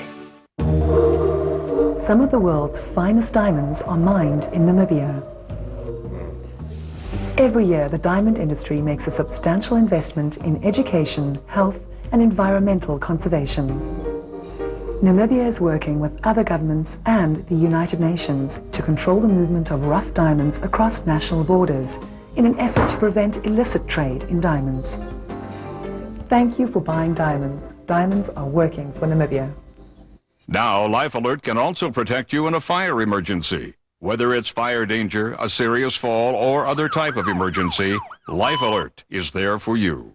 Thanks to Life Alert, you can live alone without ever being alone. And that's why I wear one. All senior citizens should have Life Alert. Please call 1-800-850-8048 for a free brochure about Life Alert. Call us toll-free now at 1-800-850-8048. Let's check back with Carol Costello for a closer look at some other stories making news. Carol? Yeah, Wolf, a bit of news just in from Britain. Remember those 5 prostitutes murdered in Ipswich? Well, police have now charged a man, 48-year-old Stephen Wright, with murder. This is according to Reuters. He's the 48-year-old man. Remember, they arrested a man before him who was 37. Apparently, police have let him go pending further questions, but they have charged this man, Stephen Wright, 48 years old, with the murders of all 5 prostitutes.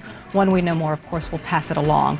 Also in the news today, new numbers show long-term mortgage rates edging slightly higher for the second week in a row, but 30-year fixed-rate mortgages are still down from a year ago.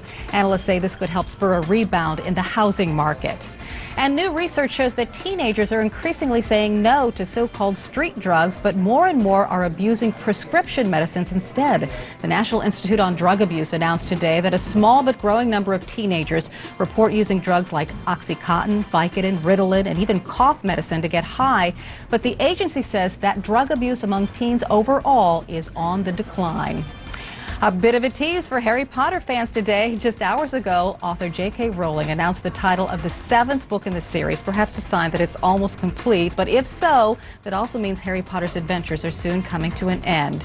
She has already said the 7th book will be the final one in the series. For the record, it will be called Harry Potter and the Deathly Hallows. There you have it, Wolf. All right, a lot of people will be happy to see that. Thanks, Carol, for that. Still to come. Should thousands more U.S. troops be sent to Iraq to help calm the violence and to stop the insurgents? I'll speak live with the outgoing chairman of the House Armed Services Committee and potential presidential candidate, Duncan Hunter. I'll ask him what he thinks about this and a lot more. That's coming up. Also, Donald Trump fires right back at Rosie O'Donnell, and it's getting very personal and it's getting ugly.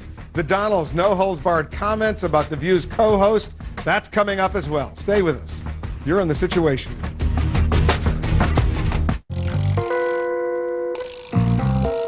If you want to quit smoking, today's your day. Introducing new Commit Cherry Lozenges. Quitting smoking just got a little tastier.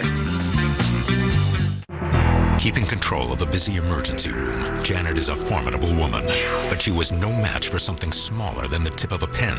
It KO'd Janet so fast, she didn't know it hit her.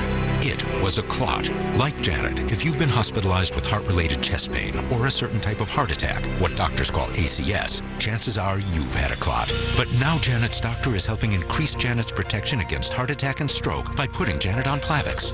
Plavix, in combination with aspirin and other heart medicines, helps provide greater protection against heart attack and stroke than aspirin and other heart medicines alone by helping keep blood platelets from sticking together and forming clots. If you have a stomach ulcer or other condition that causes bleeding, you shouldn't use Plavix. When taking Plavix alone or with some medicines, including aspirin, the risk of bleeding may increase. To minimize this risk, talk to your doctor before taking aspirin or other medicines with Plavix. Additional rare but serious side effects could occur. Ask your doctor about Plavix today, because no matter how formidable you are, you're no match for a dangerous clot. Here's a radically simple suggestion from eLoan. If your adjustable mortgage rate keeps rising, maybe it's time to call eLoan at 1-800-TRY-ELOAN or go to eLoan.com for a fixed-rate mortgage with one low monthly payment. eLoan. Radically simple. To our viewers, you're in The Situation Room, where new pictures and information are arriving all the time. Happening now. 4 U.S. Marines are charged with murder in the killings of 24 Iraqi civilians. 4 other U.S. Marine officers also face charges they failed to investigate the 2005 Haditha massacre. It's the biggest U.S. criminal case involving civilian deaths in the Iraq War. A winter whiteout in Denver. Thousands of holiday travelers are stranded for a second straight day at the Mile High City's airport after a winter blizzard dumped 2 feet of snow. The soonest the airport may reopen could be noon tomorrow. And NASA is closely watching the weather as Space Shuttle Discovery prepares to return home tomorrow. But showers and clouds in Florida and winds in California could force a detour to New Mexico. I'm Wolf Blitzer. You're in the Situation Room.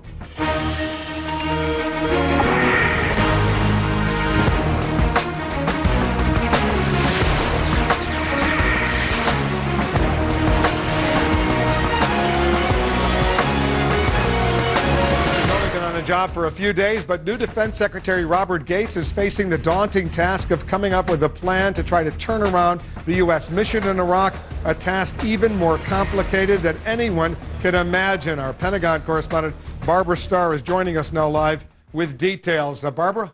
Well, Wolf, Defense Secretary Robert Gates is finishing up his first week on the job, and what is going to be the first of many trips to Iraq, he is now a man in a hurry. Under pressure to quickly make recommendations to President Bush on how to fix the war in Iraq, Defense Secretary Robert Gates already is finding out reality on the front line is different when you are in charge. I think perhaps the study group was here a short enough time that perhaps we didn't have the opportunity to explore in the kind of depth I have today.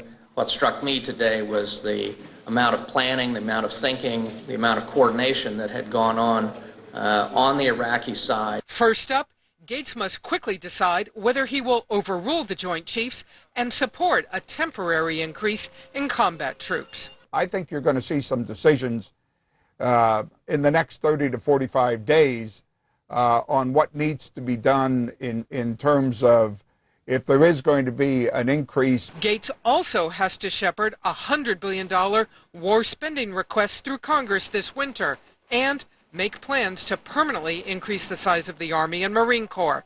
Plus, he has to recommend a new military team. John Abizaid, the top Middle East commander, retires in March. George Casey, the top general for Iraq, is also due to leave. Joint Chiefs Chairman General Peter Pace may be replaced when his term is up in September. While many credit Gates' managerial skills and good intentions, experts say the honeymoon inevitably will end. This is analogous to being assigned as the captain of the Titanic long after it has struck the iceberg and begun to sink. And Wolf, if all of that about Iraq wasn't enough, there is also, of course, Afghanistan. Mr. Gates has already expressed his concern that progress in that country also is at risk. Wolf. Lots going on, Barbara. Thank you very much. So are more troops the answer to turning around the war in Iraq? Congressman Duncan Hunter is the outgoing chairman of the House Armed Services Committee. He's also eyeing a possible presidential bid in 2008. Duncan Hunter, Republican of California, is joining us live from his home district of beautiful San Diego. Good place to be, Congressman. Thanks very much for coming in. Hey, good to be with you, Wolf. All right, here's what Ike Skelton, your colleague, he's going to be the chairman of the House Armed Services Committee, said the other day about this surge, 20,000, 30,000, maybe more troops going in to try to turn things around in the Baghdad area and the Anbar province. Listen to Ike Skelton. I don't think it'll change a thing. It could actually exacerbate the situation even further, and I'm very concerned about additional burden on the Army and Marine Corps. You've worked closely with Congressman Skelton for a long time. What do you make of his rejection of this notion, which the president clearly is considering? Well, Wolf, first, we've all got opinions and recommendations on this subject. I've recommended to the president that he does send in 27 additional battalions into Anbar, the Sunni Triangle, and Baghdad. The difference in my recommendation is that I think we should take Iraqi battalions that we have trained and equipped, which are in the 9 provinces which are peaceful, where nothing is going on, who have already been trained by the American taxpayers, and rotate them into combat in Baghdad, Anbar, and the Sunni Triangle before we send in more American troops. That is going to develop their chain of command. It'll develop unit cohesion. It'll mature them, and the best way to mature a combat force is actual military operations. So I agree that we need to have more people, more personnel in the Baghdad area and the Triangle and in Anbar. Let's take the Iraqis that we've already trained and equipped, some of which are 50 miles away, and move them in, get them into the fight. So you're not ready to support another 20 or 30,000 additional U.S. Marines and soldiers going in right now from outside of Iraq? Well, I would let's send in the Iraqis first and see how much of this burden they can bear. But I would say this, Wolf, this president's gotten advice from all quarters. I joked to him the other day, you don't have enough advice. The study group, you've got it from Congress, you've got it from the Pentagon. The president is going to come out with this adjusted Iraq policy. More than ever, it's important that the American people, and that means Democrats, and I say underline that, Democrat leaders and Republicans say this is our president, we elected him, we stand behind him, and our new policy should go from our shores with one voice, not with people picking the plan apart and saying they didn't take my recommendation. So when the president comes up with a recommendation and he moves out as commander-in-chief, I'm going to support him, and I hope Ike Skelton and the Democrats do also. Here's one of the problems a lot of your colleagues are concerned about. The Army Chief of Staff testified about it the other day. The Army, the Marine Corps, simply on the verge of being broken right now, given the demands on these troops, not enough overall strength in the Army and the Marine Corps, given the assignments, the missions that are currently underway. Do you agree that there has to be a much bigger Army and Marine Corps? Well, Wolf, we've added over the last 4 years, I've added with the great John McHugh, a personnel subcommittee in the HASC, Ike Skelton and lots of others, 30,000 Army troops and 5,000 Marine troops to the force that we had 4 years ago. Now, we did a committee defense review that we finished about 2 weeks ago that recommends that we add 9 Marine battalions and that we add 8 Army combat brigades to the present force. How many additional troops? How many specific troops would that be the equivalent of? That takes us from an authorized strength of 512,000 Army personnel to about 463 Army personnel in the active component if you split that down the middle and you don't use as many guardsmen, and it would take us from the Marines from 180,000 Marines, which we have today, a little under 180,000, to 188,000 Marines. You think that's enough to get the job done? Well, yes, I think it's enough to get, depending on what kind of exigencies we have over the next 5, 10, 20 years, Wolf, it's enough to fight the war against terror and to carry on 2 conflicts that are large conflicts, and right now the 2 conflicts that we're carrying on are Afghanistan and Iraq. So our committee defense review analyzed the 2 conflicts, Iraq and Afghanistan, and against that backdrop of the war against terror, we analyzed that we need to have those increases, 9 Marine battalions and 8 Army combat brigades. All right, let me switch gears, Congressman, because it's causing a bit of a stir. Your colleague from Virginia, Virgil Goode, Republican, wrote a letter to his constituents back on December 7th. Among other things, he said this, referring to this incoming member of Congress from Minnesota, Keith Ellison, the first Muslim elected to the United States Congress. Virgil Goode wrote this: if American citizens don't wake up and adopt the Virgil Goode position on immigration, there will likely be many more Muslims elected to office and demanding the use of the Quran in his personal private ceremony. He wants to be sworn in on the Quran. What's your reaction to this exchange involving Goode and Keith Ellison? Well, first, Wolf, I think I'd like to exchange 15 Democrat members of Congress, not just the gentleman that Mr. Goode's referring to, and exchange those for Republicans, and then I can continue to be the chairman of the Armed Services Committee because Republicans would have a majority. But I haven't seen the letter that you're referring to. I would simply say this, that if it's an official ceremony, when we all get sworn in, actually nobody, unless it's an independent individual member who gets sworn in a special election, we all simply raise our right hands and we are sworn in by the Speaker. So nobody, virtually nobody, unless it's a ceremonial swearing in, has a Bible.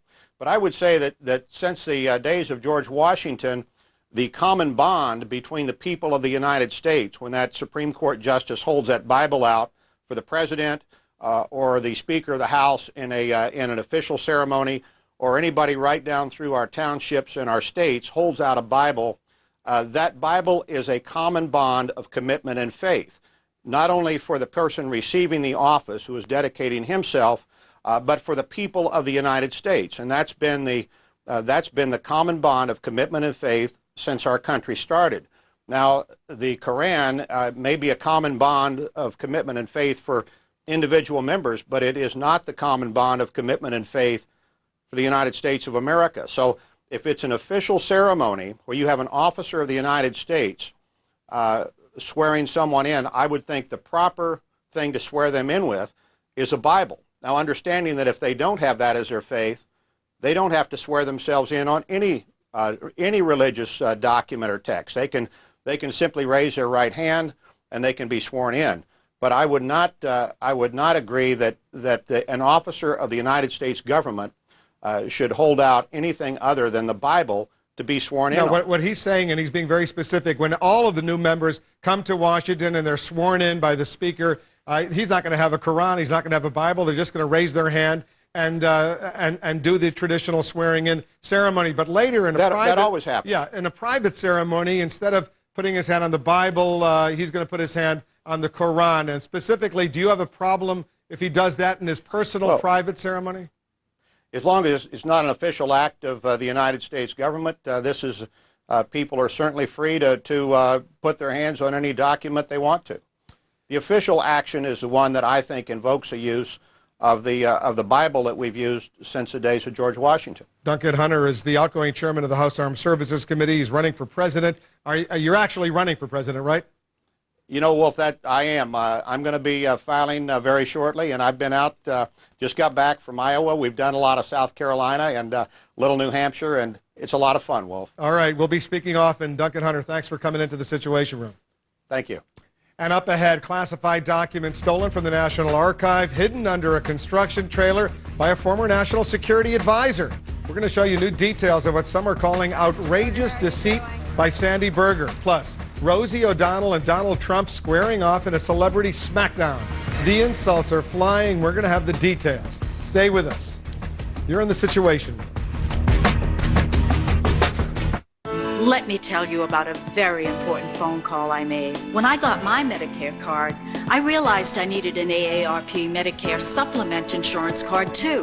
One simple call gave me the chance to talk with a personal health insurance advisor Who answered all my questions about Medicare Supplement plans, so I could understand it all. After I called, I was able to choose the plan that was right for me. If you're already on or eligible for Medicare, call now to find out how an AARP Medicare Supplement Insurance Plan, insured by United Healthcare Insurance Company, helps you pay some of the 20% of your medical expenses not covered by Medicare Part B. That can save you from paying thousands of dollars out of your own pocket. These are the only Medicare Supplement Insurance Plans exclusively endorsed by AARP, a name you trust. When you call now, we'll send you this free information kit with all you need to enroll, so you can join the millions of people who've already trusted us for their Medicare supplement insurance. Plus, we'll send you this free guide to understanding Medicare. The prices are competitive. I can keep my own doctor and choose my own hospital. and I don't need a referral to see a specialist. Call now to get the free information kit. Plus, we'll include this free Medicare guide. And the advantages don't end there. You can choose from a wide range of plans that are all competitively priced, so you can find a plan that best fits your needs and budget. There are virtually no claim forms to fill out. And best of all, they're the only Medicare supplement plans endorsed by AARP. When they told me these plans were endorsed by AARP, I had only one thing to say. Sign me up. Call now, 1-800-495-9137, and let us help you choose the right plan. So call now, 1-800-495-9137, and find out about an AARP Medicare Supplement Insurance Plan. A personal health insurance advisor is waiting for your call. Some of the world's finest diamonds are mined in Namibia. Every year, the diamond industry makes a substantial investment in education, health, and environmental conservation. Namibia is working with other governments and the United Nations to control the movement of rough diamonds across national borders in an effort to prevent illicit trade in diamonds. Thank you for buying diamonds. Diamonds are working for Namibia. Closed captioning provided by Activon. Applied directly where it hurts. New from the makers of Head-On, introducing Activon. Arthritis pain? Activon. Apply directly where it hurts. Activon Arthritis, in stores now. We're learning new details of what one official is calling an outrageous deception, a controversial incident in which former National Security Advisor Sandy Berger illegally removed classified documents from the National Archives. Let's turn to our justice correspondent, Kelly Arena. She has the latest. Kelly? You know, Wolf, if we didn't have a copy of this report in black and white, you might not believe what I'm going to tell you. It is just that shocking. When I was in the archives looking, reviewing documents, I made an honest mistake. It is one that I deeply regret. Former National Security Advisor Sandy Berger before he pled guilty to mishandling classified documents. But boy, mishandling doesn't begin to describe his actions, detailed in a report by the National Archives Inspector General, just made public. It's just outrageous, the extent of the deception from, shock and amaze from somebody from the Clinton administration coming up with this level of deception. In 2003, Berger snuck papers out of the archives building, all of them describing the Clinton administration's reaction to a terrorist plot to attack in 2000. He was preparing to testify before the 9/11 Commission and anticipating tough questions about the Clinton White House's handling of terror. In an interview with the Archives Inspector General, Berger explained how he got away with the papers. He says he walked out of the National Archives building with the documents stuffed in his pockets. It was dark, and he headed this way. He looked up and down the street, and then back at the windows of the National Archives building, then at the Department of Justice, which just happens to be across the street. There was some construction going on right about here. Berger says that he went through the security fence, and he placed the documents under a construction trailer. Then he made his way back into the building to continue his work. He took classified documents out and didn't just take out classified documents, but stuck them in the dirt under a construction trailer. I think that's probably the most outrageous. When Berger got the documents home, he cut 3 of them into small pieces and put them in the trash. 2 days later, when he was confronted about the missing documents, he says he tried to find the trash collector, but had no luck. At first, Berger said he must have removed the documents accidentally or inadvertently. Later on, came clean. If it had happened to them or anybody else, they would not have gotten away with this without having spent some serious time in jail. In a statement, Berger's lawyers say that he considers this matter closed and is pleased to have moved on. But the image, Wolf, of a senior public servant stuffing papers under a trailer, well, that could stick with him for life. Certainly could. Thanks very much, Kelly, for that. Kelly Arena reporting. Up ahead, the verbal battle between Rosie O'Donnell and Donald Trump is getting very ugly. Stay with us. Why aren't middle-class wages going up? Why does it take 2 incomes just to get by? Lou Dobbs tonight. CNN coming up next. It's time for Answers. Know why Headline News gave Glenn Beck a show? Let me paint the picture for you here. This guy's got passion. I am a conservative, but I am not a zombie. He doesn't hide his personality. I can't tell you how much I hate you with that head of hair. And he's not afraid to take a point of view. We don't need really any more laws. We just need to enforce the ones we already have. He's something different at 6 and 9. What should we do about global warming? Meet Glenn Beck, Headline News Prime, every night at 6 and 9 Pacific. Doesn't get any better than that. Weekdays on CNBC, Ron Insomnia gets into the heart of the day's market action. Hardcore business from all the angles. What you could learn from how the pros make money. An insight that's uniquely Ron. Street Signs, weekdays on CNBC.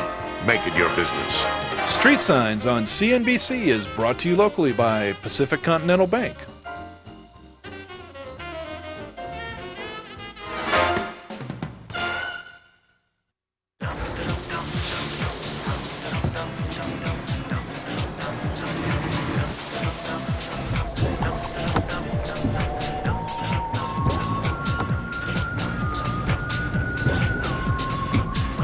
Cars are fun.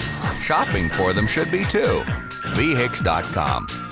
Visit the Accord showroom at VHICS.com to take a virtual test drive in the 2007 Honda Accord. Just go to VHICS.com/Honda. Did you know you can watch and wager on live horse racing from home? Bring home the action with TVG. Check us out on Comcast Channel 409. Go to TVG.com or call 1-888-PLAY-TVG to join the fun. TVG is the destination for the best races from the best tracks. Make your move and go to TVG.com or call 1-888-PLAY-TVG. And now you can wager online with Comcast high-speed internet service or over the phone with Comcast Digital Voice. It's Comcastic.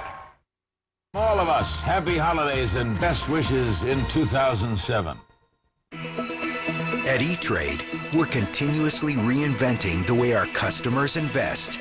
After all, it's in our DNA.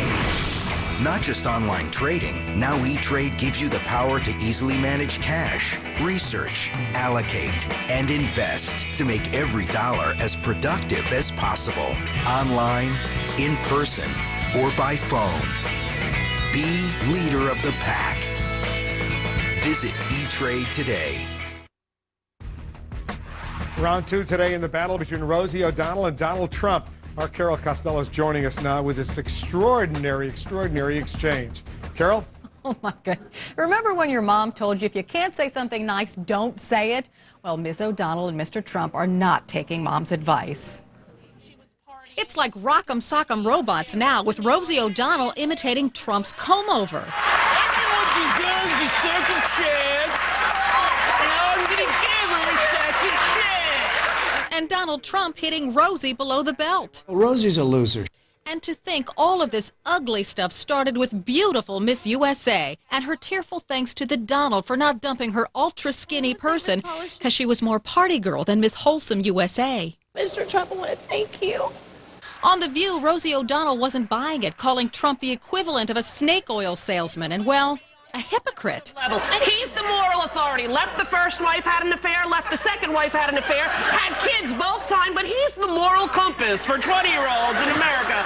Donald, sit and spin, my friends. She also accused Trump of using his daddy's money to bail him out of bankruptcy. It was more than Mr. Trump could take. Rosie is really somebody that she's unattractive in every sense of the word.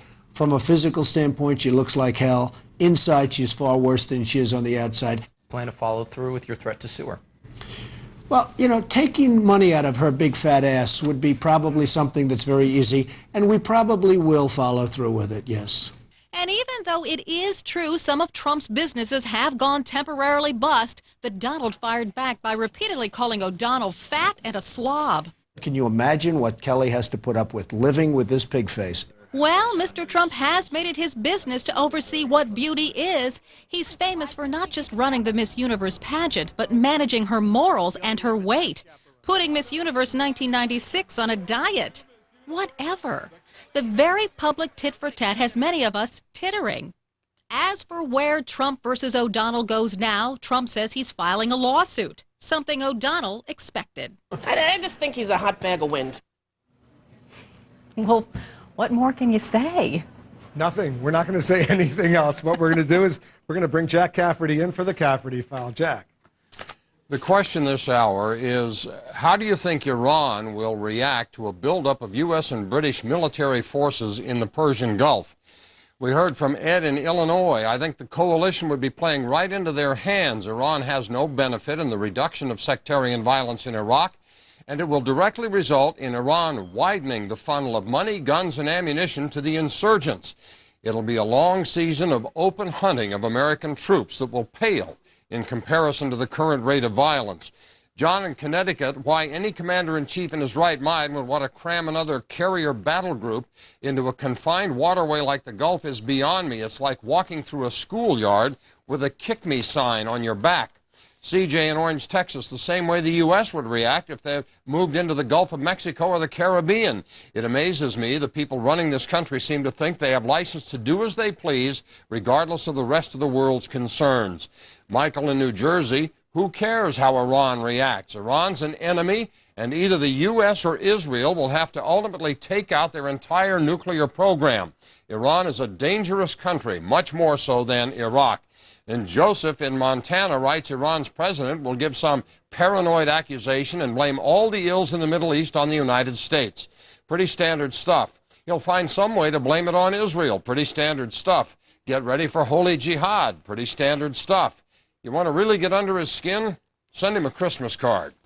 If you didn't see your email here, you can go to cnn.com/Cafferty file and read more of these online. Wolf. Jack, thank you for that. Up next, the Battle of the Yule Logs, a high-tech upstart trying to extinguish the competition. We'll tell you what's going on.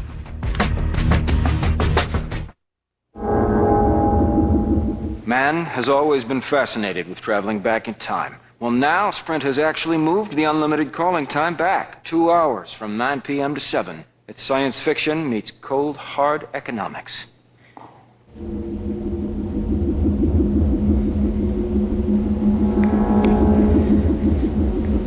Stupid time machine. Switch to Sprint and get unlimited calls starting at 7 p.m. Sprint, power up. Time is running out this holiday shopping season. Hurry into Sprint and choose from our newest lineup of slim, stylish phones so you can take care of everyone on your holiday gift list. Pick up the Red Moto Razr and you can get powerful features like live TV, wireless music downloads, GPS, and the power to give back. Because when you purchase the Red Moto Razr at a Sprint store, a contribution will be made to help eliminate AIDS in Africa. The power to give the ultimate gift. Sprint, power up.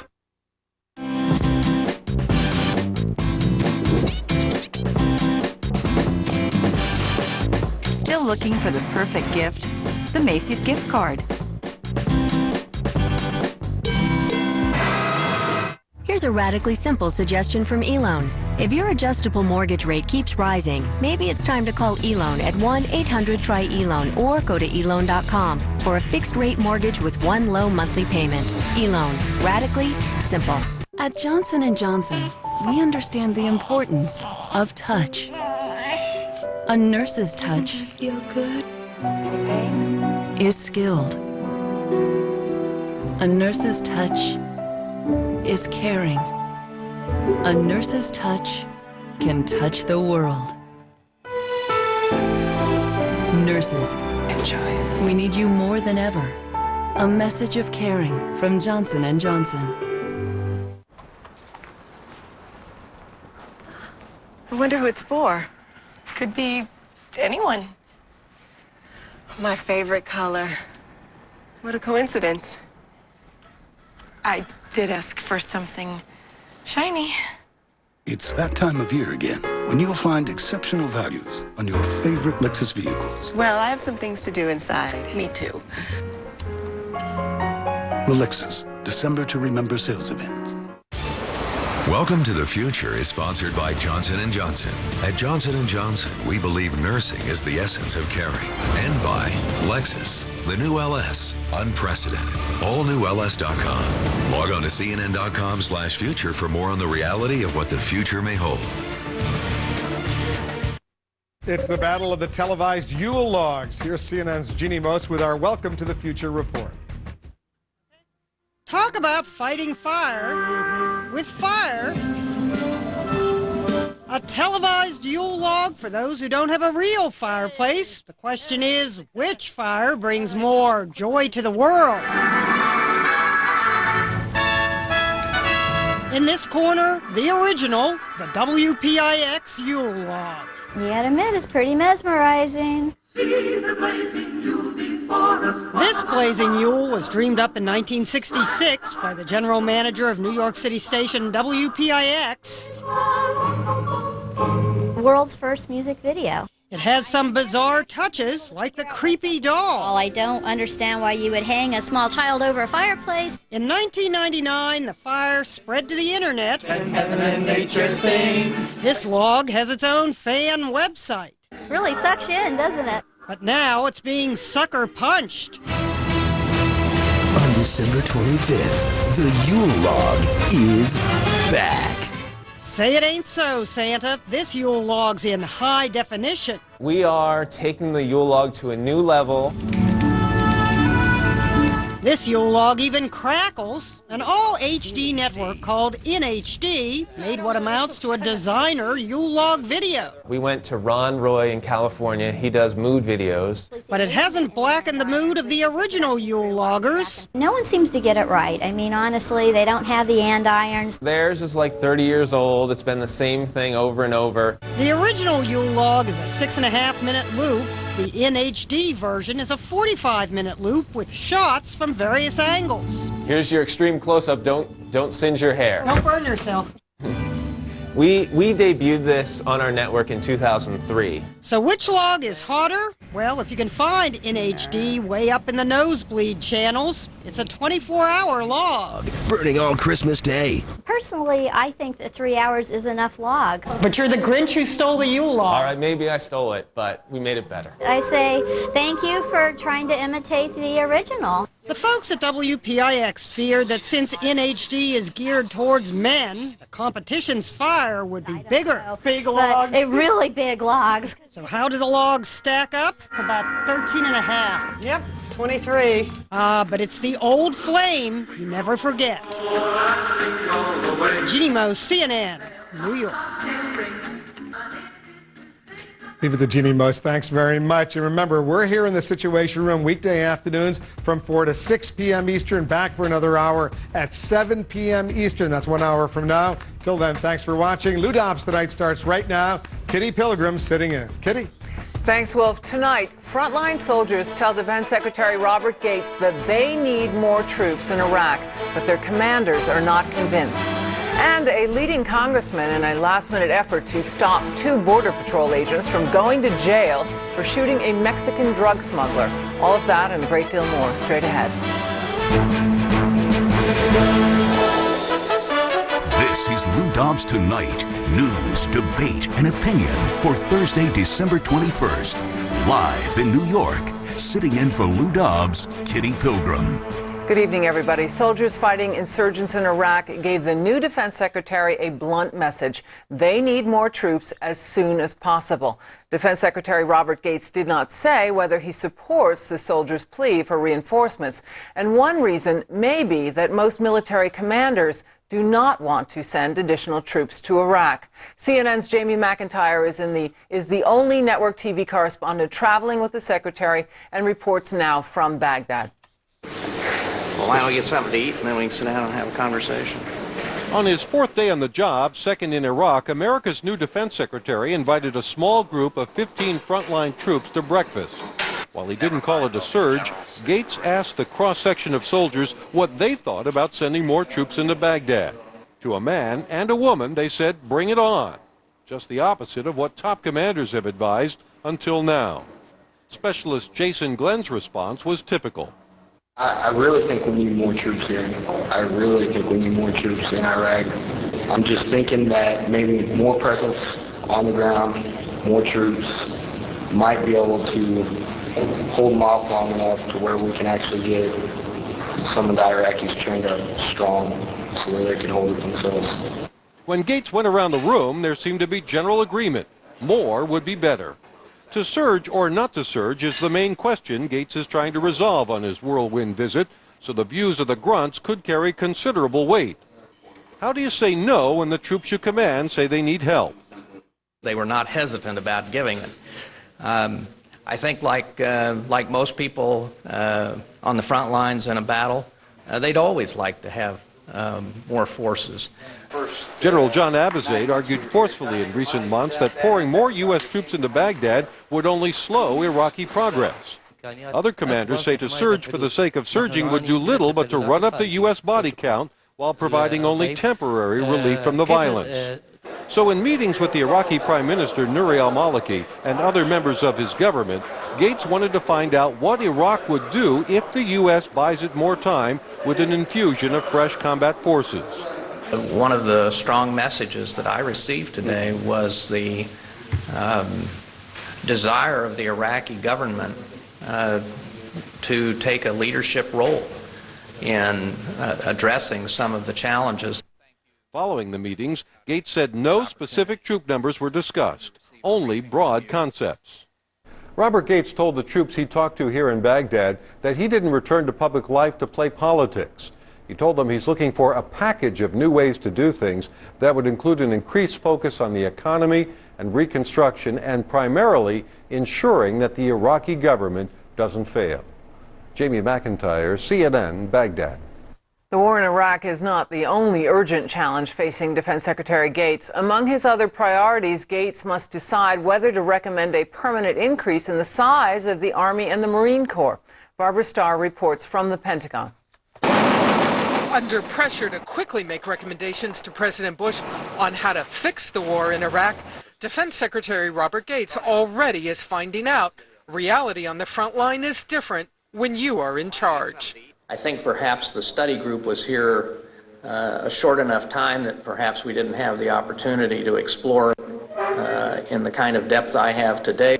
What struck me today was the amount of planning, the amount of thinking, the amount of coordination that had gone on the Iraqi side. First up, Gates must quickly decide whether he will overrule the Joint Chiefs and support a temporary increase in combat troops. I think you're going to see some decisions in the next 30 to 45 days on what needs to be done in terms of if there is going to be an increase. Gates also has to shepherd a $100 billion war spending request through Congress this winter and make plans to permanently increase the size of the Army and Marine Corps.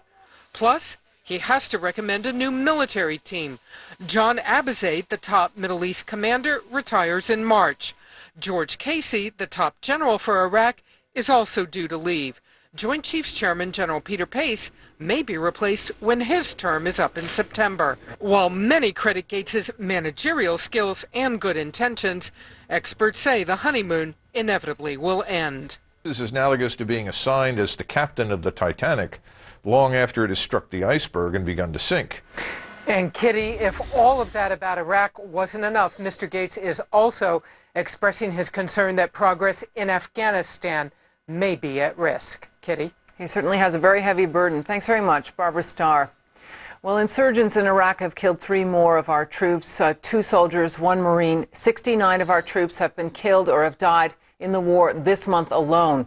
2,958 troops have been killed or have died since this war began.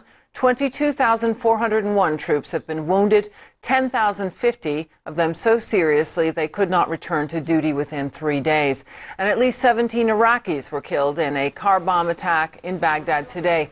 Police also found the bodies of 38 other Iraqis. They were all apparently victims of sectarian murders. The Marine Corps today charged 8 Marines in connection with the deaths of 24 Iraqi civilians in the town of Haditha last year. 4 of the Marines were charged with murder. 4 other Marines, all officers, faced charges of failing to investigate and report the deaths. It's one of the biggest cases of misconduct by U.S. troops against Iraqi civilians in the entire war. Senator John Kerry says increasing the number of U.S. troops in Iraq will do nothing to end the violence. Senator Kerry made his comments in Syria, a country the United States says is a sponsor of terrorism. Senator Kerry is just one of several Democratic senators who have visited Damascus lately. Bill Schneider reports. 3 Democratic senators, this week John Kerry and Christopher Dodd, last week Bill Nelson, went to Damascus to meet with Syrian President Bashar al-Assad and other Syrian officials over White House objections. We have discouraged members of Congress from doing this. The Democrats got political cover from the Iraq Study Group report, which recommended that the U.S. negotiate with Syria and Iran for a specific reason. They can help resolve the situation in Iraq. The public strongly favors negotiations with Iran and Syria, even though they have no illusions about either country. Most Americans consider Syria either unfriendly or an enemy of the United States. They're not sure which. Nearly half the public considers Iran an enemy. Not a surprise, then, that the Democrats showed up in Damascus and not Tehran. President Bush made it clear that when it comes to Iran, the U.S. has other priorities besides what they can do in Iraq. If they verifiably suspend that they've stopped enrichment, we will come to the table. Same with Syria. Other priorities. They got to leave the Democrat Lebanon alone. It comes down to priorities. The Iraq Study Group had one big priority: resolving the situation in Iraq. If Iran and Syria can help, why not bring them in? Talking to an enemy is not appeasement, Study Group co-chairman James Baker said. Democrats have one big priority: resolving the situation in Iraq. President Assad indicated that he was willing to seek common ground and explore issues of mutual interest, Kerry and Dodd said after meeting with the Syrian president. Why is the public open to negotiations with countries it doesn't like or trust? Because Americans have one big priority: resolving the situation in Iraq. Kitty? Thanks very much, Bill Schneider. Well, the president of Iran today suffered a political setback as voters there rejected his radical Islamist policies. Local election results show opposition parties won a majority of seats across Iran. But Ahmadinejad's domestic trouble hasn't stopped him from criticizing his favorite target, the United States. Anish Rahman reports from Tehran. Anish? Kitty, good evening. Iran's president defiant as ever today, pointing his criticism, as he's done before, directly at President Bush. Never mincing words when it comes to George Bush, Iran's president Thursday offered some unsolicited advice, telling crowds that Bush should, quote, step out of your glass palace and go to your people to see how isolated you are, not only across the world, but also in your own country. Ahmadinejad went on to say, quote, I am sure that the American people would treat Mr. Bush as the Indonesian people treated him. That a reference to protests that greeted President Bush on his recent visit to Muslim-majority Indonesia. In the past few days, Ahmadinejad hasn't missed a defiant step. A bit surprising considering the stinging defeat his hardline conservative allies just suffered in city council elections held nationwide. Their dominance of Iranian politics since 2003 suddenly in jeopardy, with majority power at the local level anyway, shifting to moderates and reformists. The elections were seen as a referendum on Ahmadinejad and his perceived neglect of domestic issues like the economy, which is why the results are significant. Have you been back? And why leading reformists like former Vice President Masumeh Ebtekar are now optimistic. It indicates a strong tendency towards reformist policies and reformist candidates, and this is a new hope. A new hope, but don't expect dramatic change just yet. The reason? City councils don't directly affect the president's policies. And when it comes to his defiance of the West, especially on the nuclear front, there is, across all parties, near uniform support. Still, the biggest test of how far Ahmadinejad is willing to go could come any day now, when nearly 5 months after ordering Iran to stop its uranium enrichment, the UN is set to vote on possible penalties. Iran has said all along that if the UN imposes sanctions over its nuclear program, it could kick out IAEA inspectors and pursue its nuclear ambitions in secret. Kitty? Anish Rahman reporting from Tehran. Talks on ending North Korea's nuclear weapons program have stalled. Now, officials say it's unlikely there will be any progress before the talks break up tomorrow. The chief U.S. negotiator, Christopher Hill, said the United States will not agree to any deal that allows North Korea to pretend that it has disarmed. Still to come, a new attempt to win a presidential pardon for 2 Border Patrol agents who shot a Mexican drug smuggler. Supporters say the agents were simply doing their job. Also, fury tonight over a congressman who strongly criticized the election of the first Muslim to Congress. And new outrage over the behavior of President Clinton's National Security Advisor, Sandy Berger, who stole secret documents from the National Archive.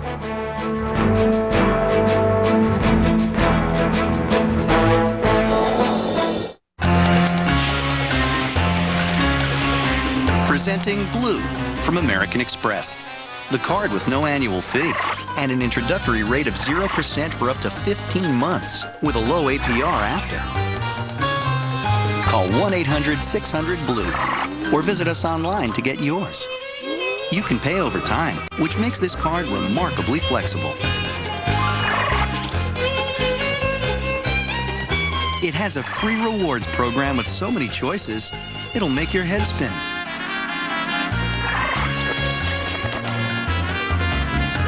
Plus, it has a fraud detection system which gives you extra security when you shop. All this with an introductory rate of 0% for up to 15 months and a low APR after. Call 1-800-600-BLUE or visit us online to apply. Blue from American Express. Here's a radically simple suggestion from eLoan. If your adjustable mortgage rate keeps rising, maybe it's time to call eLoan at 1-800-TRY-eLoan or go to eLoan.com for a fixed rate mortgage with one low monthly payment. eLoan. Radically simple. When religion becomes revolution. A special CNN presents After Jesus, tomorrow night, 10 Eastern. Remember when everything you wanted, you got? Remember when wishes came true? Remember how it feels all over again. Introducing the BMW Holiday Wish Event, the best time of year to buy the new 328i sedan. Lease a BMW 328i for $329 a month, and we'll make a contribution to the Make-A-Wish Foundation. How fast is your quarter mile? Oh, 5 minutes 10? How fast is your internet? Oh, with Comcast, it's way faster than my old DSL. They have this thing called Power Boost. Fastest thing I've ever seen. Games, music, videos. I'm so glad I came back to Comcast. Comes with free McAfee security. It's fast and it's safe. Well, they're making the internet fun again. I only pay $33 a month for a whole year. I've never had a service disruption either. So you can keep on running. Exactly. Donald Trump on his feud with Rosie O'Donnell. Will he sue Larry King tonight? More congressional support tonight for the 2 Border Patrol agents who received harsh sentences for shooting and wounding a Mexican drug dealer. Several congressmen want President Bush to pardon the 2 men, and the Border Patrol agents are set to begin their jail sentences next month. Casey Wyan reports from Santa Ana, California. In less than a month, former Border Patrol agent Jose Compean is scheduled to begin serving more than a decade in prison. He and fellow agent Ignacio Ramos were convicted of shooting and wounding an illegal alien Mexican drug smuggler near Fabens, Texas last year. They did what we're supposed to do, what we're sworn to do as officers, and now they're looking at something that is just unbelievable. The smuggler received immunity from federal prosecutors who threw the book at the agents, claiming they failed to report the shooting and violated the drug smuggler's civil rights. Now there's mounting pressure on the Bush administration to pardon the 2 agents. Scores of lawmakers have joined the cause, including Orange County, California Republican Dana Rohrabacher, who's spearheading efforts to secure a pardon from the president. He will be defining himself, his own character, if he permits these 2 brave defenders of America to be destroyed and their families to be destroyed. He needs to give them a pardon to prove to us that he himself is a moral man and actually does support those people who defend our country. On behalf of Agent Ramos and myself, I want to thank everyone for their support. It's been overwhelming, especially when you consider what we went through at the beginning, where we were basically alone. We didn't have anyone. The activist group Grassfire presented more than 150,000 petitions demanding a pardon for the agents. Grassfire also says the White House, Attorney General Alberto Gonzales, and others have been flooded with 15,000 faxes. Our president needs to act, our Congress needs to act, and the U.S. attorney that prosecuted this needs to be investigated. Compean, meanwhile, is only weeks away from beginning his 12-year sentence and separation from his wife and 3 children. During today's rally, Congressman Rohrabacher's office received a lengthy response from the White House. Among its claims, the White House says while the sentences of the 2 agents may seem harsh, the agents in the White House's view used excessive force, and the White House says they received a fair trial. Kitty. Thanks very much, Casey Wyan. Well, that brings us to the subject of tonight's poll. We'd like to know what you think. Do you think President Bush should pardon Border Patrol agents Ignacio Ramos and Jose Compean? Yes or no? Cast your vote at LouDobbs.com. We'll bring you the results a little bit later in the broadcast. A group supporting illegal aliens tonight compared last week's immigration raids at meatpacking plants around the country to the Nazi persecution of the Jews in the 1930s. Activist Carla Vera said, "This reminds me of when Hitler began rounding up the Jews for no reason and started locking them up." Rosa Rosales, president of the League of United Latin American Citizens, said, "We are demanding an end to these immigration raids where they are targeting brown faces." Now, the group sent letters to Homeland Security Secretary Michael Chertoff urging the raids to be halted. And in a related development, the company raided by immigration agents is hiring replacement workers. The union representing workers at Swift & Company plants say that fewer Hispanics are among the replacements. Well, it is the broadest state effort to date to track down illegal aliens. On January 1st, Georgia will begin implementing a set of laws aimed at solving the state's illegal alien crisis. Georgia hopes to succeed where the federal government has failed. Bill Tucker reports. Georgia has the fastest growing population of illegal aliens of any state in the country. It's estimated that there are nearly 500,000 illegal immigrants in the state. When the federal government fails to do their job in enforcing our borders, it really has a bigger impact on the states when you think about it, because it's the states who have to pay for education. It's the states who have to pay for law enforcement. In an attempt to come to terms with those problems, the state of Georgia is instituting new laws. Beginning January 1st, a non-citizen receiving social benefits will have to verify that they are in the country legally. Likewise, employers, contractors, subcontractors, any business doing business with the state will be required to prove their employees are legally allowed to work. All suspects arrested for a crime will have their immigration status checked, along with checking for outstanding warrants. And illegal aliens will no longer be eligible for in-state tuition rates at Georgia colleges and universities. The easy way to look at Senate Bill 529 here in Georgia, which is now law, is to just understand that it does nothing more or less than mirror the language and the intent of existing federal law. The bill is the broadest effort to date by a state aimed at dealing with illegal immigration, but it is only part of a broader trend. What's happening across the country, and Georgia is the largest patch in this, is a growing patchwork of local and state governments who are saying, you know, if the federal government won't enforce federal laws, we will. Georgia's bill passed overwhelmingly by a greater than 2-to-1 margin in the legislature. Now, so far, the state of Georgia has not had to deal with a common problem faced by local governments when they try to crack down on illegal immigration. Kitty, there's been no threatened lawsuits by the American Civil Liberties Union, at least not yet. All right, thanks very much, Bill Tucker. Well, Mexico's new president is already meddling in U.S. affairs. President Felipe Calderón promises to defend the rights of illegal aliens in the United States.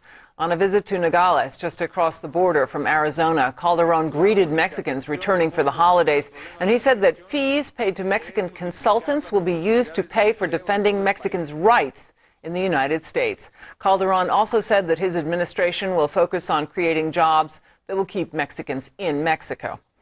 Coming up, outrage over some inflammatory comments from a Virginia congressman about a Muslim lawmaker. We'll have a report on that.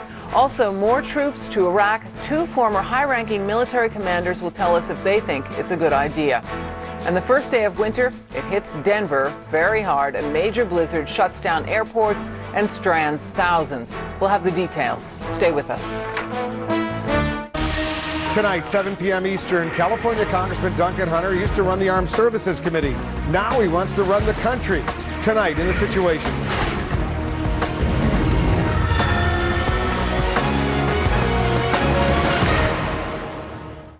Lou Dobbs Tonight, brought to you by the personal advisors of Ameriprise Financial. Get to what's next.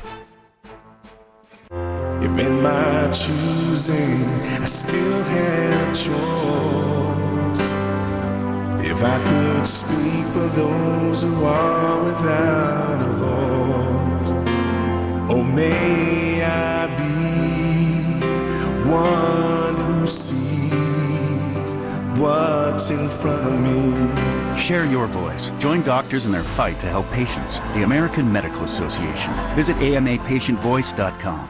Hurry to Joseph A. Bank. Wool, silk, corduroy sport coats, $99. Cashmere sweaters, $99. Even $500 goat suede jackets, $99. Plus last-minute bonuses. Sweaters and traveler dress shirts and sports shirts, 2 for $99. Even all luggage, an incredible $99. Only at Joseph A. Bank. Now through Friday. What do you know about computers? My daughter definitely knows how to use a computer better than I do half the time, and she's 3.5. Hi, I'm John Scherer, CEO and founder of Video Professor. I've been hearing comments like that for over 18 years now. Listen to this. I did the Excel, and it was a lot of fun. I had a real good time. I learned a lot. The difference, just 1 hour with one of my CDs, and they're easy to use. The CD plays like a video on your computer screen.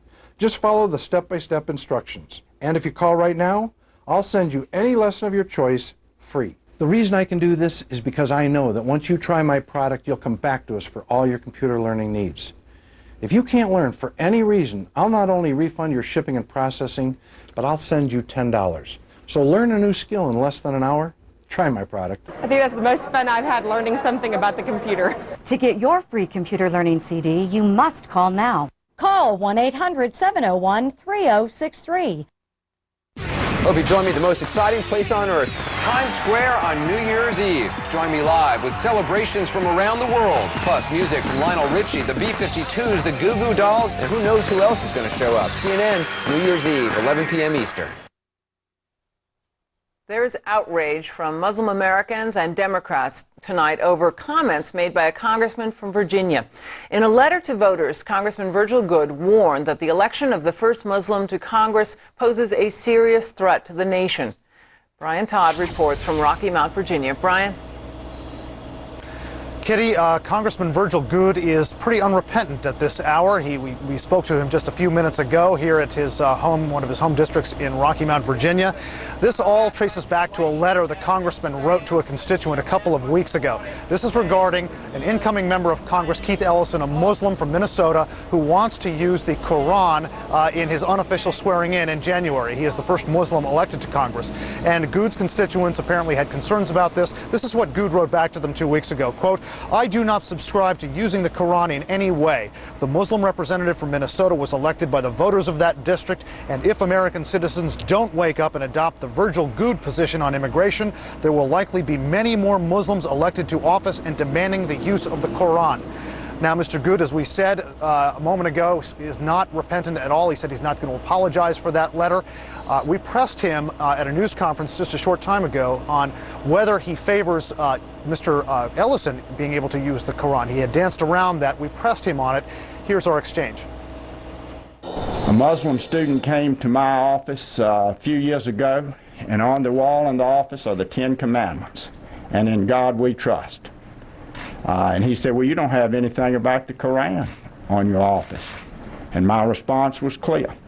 As long as I have the honor and privilege of representing the citizens of the 5th District of Virginia, there's not going to be anything about the Quran on the wall in my office. To clarify, sir, do you favor or oppose Mr. Ellison using the Quran? That's a decision that the voters of that district in Minnesota made when they elected whomever they elected.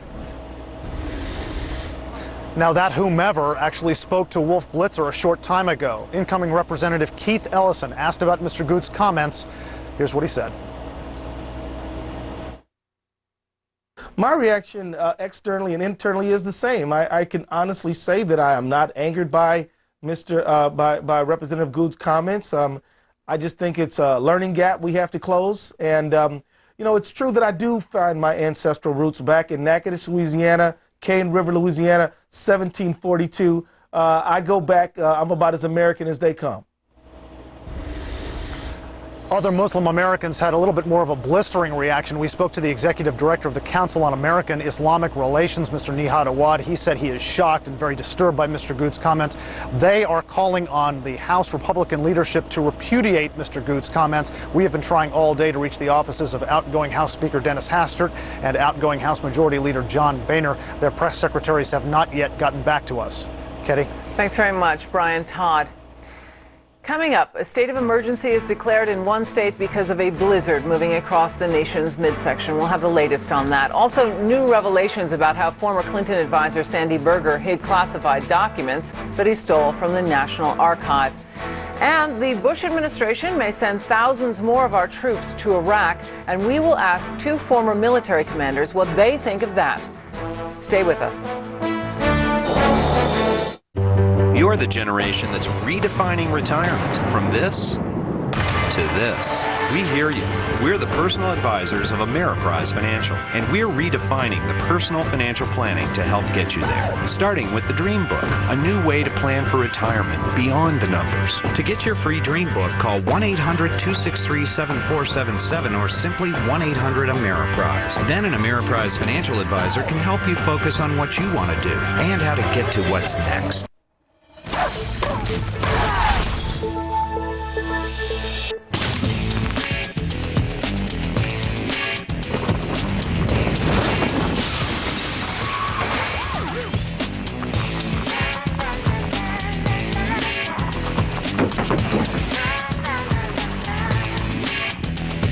power shot goes, great pictures follow.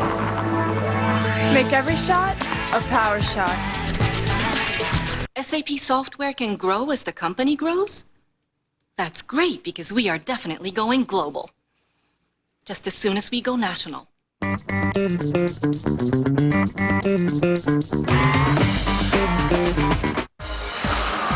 Thank you. Thank you. Thanks for coming to CNN. A lot happened in 2006. We're glad you followed it all on CNN and CNN.com. Happy holidays and best wishes for 2007. Head on. Apply direct. Head on. Apply directly to your forehead. Head on. Apply. Head on. I can't stand your commercial, but your product is amazing. Head on is available without a prescription. New from the makers of Head On. Introducing Activon. Joint and muscle pain? Activon. Apply directly where it hurts. Activon Joint and Muscle. In stores now. New from the makers of Head On. Introducing Activon. Arthritis pain? Activon. Apply directly where it hurts. Activon Arthritis. In stores now. Now our top stories. The new Defense Secretary, Robert Gates, today received some blunt advice from our soldiers in Iraq. The soldiers told Gates they need reinforcements as soon as possible. A major political setback for the anti-American president of Iran, Mahmoud Ahmadinejad. The president's opponents have won nationwide elections for local councils.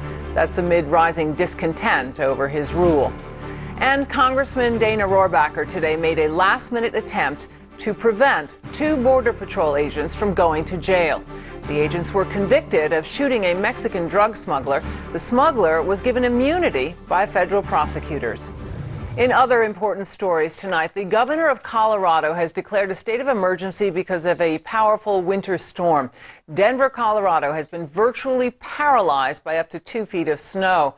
The airport there was closed yesterday. It may not reopen until tomorrow. Now, this airport is a major hub for United Airlines. The problems are having a ripple effect on travelers nationwide. Bus and train service was suspended in eastern Colorado also. Some highways were so buried that even the mail could not get through. And travel has also been disrupted in England. Dense fog grounded many flights at London's Heathrow Airport, and that left thousands of people scrambling to find other ways to reach their holiday destinations. An autopsy shows that the climber, whose body was recovered from Oregon's Mount Hood, died of hypothermia. Now, the body of Kelly James was discovered in a snow cave on Sunday. He and 2 other climbers ascended the mountain nearly 2 weeks ago. The search for his companions was called off yesterday amid doubts about their survival and also bad weather. Military commanders tonight appear to be divided over a possible increase in U.S. troop strength in Iraq. The Bush administration is considering sending as many as 40,000 additional troops. But top military officers say the extra troops will make it harder for the Iraqis to take the responsibility for their own security. Joining me now are 2 of the country's most distinguished former military commanders. We have General Paul Eaton, who was responsible for training Iraqi security forces, and we have Colonel Thomas Hammes, who served in Iraq 2 years ago. And they both join us this evening to give us their assessment of the current plans in Iraq. The Iraqi government today, I wanted to get to this first because it's a really new development. The Iraqi government today announced it has a new security plan for Baghdad, and some of the details are sort of intriguing. It's going to really allow the Iraqi commanders to mobilize troops and to launch operations without a multinational say-so. And it also is going to put more Iraqi troops in a swifter mobilization and more of a decision-making mode. What do you think of this new approach? And let's start with you, General Eaton. Hey, Kitty, great to be with you tonight. Great initiative on the part of the Iraqi government and on the part of the Prime Minister to put his troops in lead. And I very much expect that he will see the concentration of troops that has been missing in the past, inadequate in the past, but to apply a greater concentration of his forces in Baghdad to provide an overwhelming presence. Mm-hmm. Colonel Hammes? I think it's a positive step, but we're going to have to back him. We're 3 years into this war, and we still haven't bought the Iraqi army decent equipment. But then for that matter, we still have failed to provide the American forces with all the equipment they need. And that's been one of the major problems. The administration has not yet put the Pentagon on a wartime footing. In terms of the Iraqi plan, they do expect to put explosive detection around the perimeter of Baghdad and have 200 more experts. These car bombs are really the thing and these devices that explode in the roadways are really the big problem there for American troops. Do you think that would help? General Eaton? Anytime you go into an environment, any operation, you isolate the objective. And by isolating the objective, you control what comes in and out, and you control the nature of what comes in and out. So any effort to deny the application of explosives into the Baghdad environment will serve the security of Baghdad, which is really the main effort and has to be the focal point for security forces in Iraq right now. Colonel? Again, like General Eaton said, it's essential to control what comes in and out. The 200 explosive experts, I presume, are EOD-type technicians who can defuse the devices if they're found. Obviously, that's been the major transformational weapon of this war has been the suicide bomber. Anything they can do to get on top of that's going to be a help. The new Defense Secretary is there, Secretary Gates, and let's listen to something he had to say today. The Iraqi government is determined to improve the security of the people here in Iraq and above all here in Baghdad. Much of our discussion today was focused on how the United States can be helpful in the Iraqi government's efforts to accomplish that goal. This whole debate over troop levels, how does that factor into this? Well, I think the troop level is not as important as a strategy and getting serious, putting the Pentagon, as I said, on a wartime footing. Just adding troops is not an answer. You've got to have a coherent strategy, then back it with resources and make it a priority. Do it now. Don't use a peacetime process. Colonel Eden? Colonel Hammis on target. The coherent strategy really has to get after the Iraqi security forces. We've alluded that that we have been inadequate in our efforts to equip them and to apply the right personnel to assist them. If we're going to increase troop strength, those extra soldiers, those new formations need to be embedded into Iraqi formations to work side by side to secure the environment, secure the neighborhoods of Baghdad.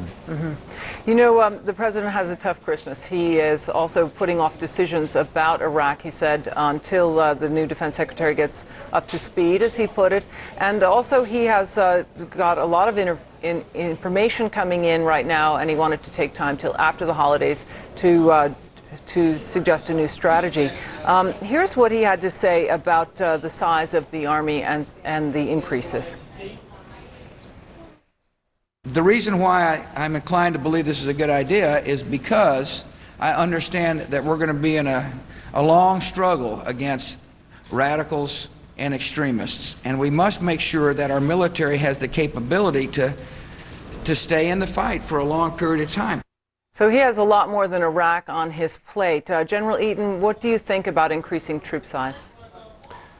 Kitty, we are long overdue to have the Department of Defense and to have the United States Army and the Ground Forces Marines meet the foreign policy objectives of the nation. We are conservatively 50 to 60,000 soldiers, 5 light infantry divisions, in other words, short of the end strength requirements to meet the foreign policy objectives of our nation, and these are justified foreign policy objectives against this fight on terror. Colonel Hammis, last word on that. The president has said we're in a generations-long war against a very tough enemy, and yet for 3 years we haven't done anything to reinforce the people who are fighting the war, the ground combat elements. It's 3 years overdue, but it's welcome now. We need to get on with it. All right. Thank you very much for your very expert assessment on this situation, and Merry Christmas to you both. General Paul Eaton and Colonel Thomas Hammis, thank you. Kitty, thank you very much. Merry Christmas, Kitty. Coming up, you may know that former Clinton advisor Sandy Berger lifted classified documents about a terrorist plot, but it's just been revealed what he did with them. We will tell you. Plus, a new front may be opening up in the war on terror. Radical Islamist separatists in one country are borrowing tactics from insurgents in Iraq. And one state has a new constitutional amendment banning affirmative action-based admissions in public education. But several universities may not have to follow the new rules. And our guest tonight thinks this is outrageous. Stay with us.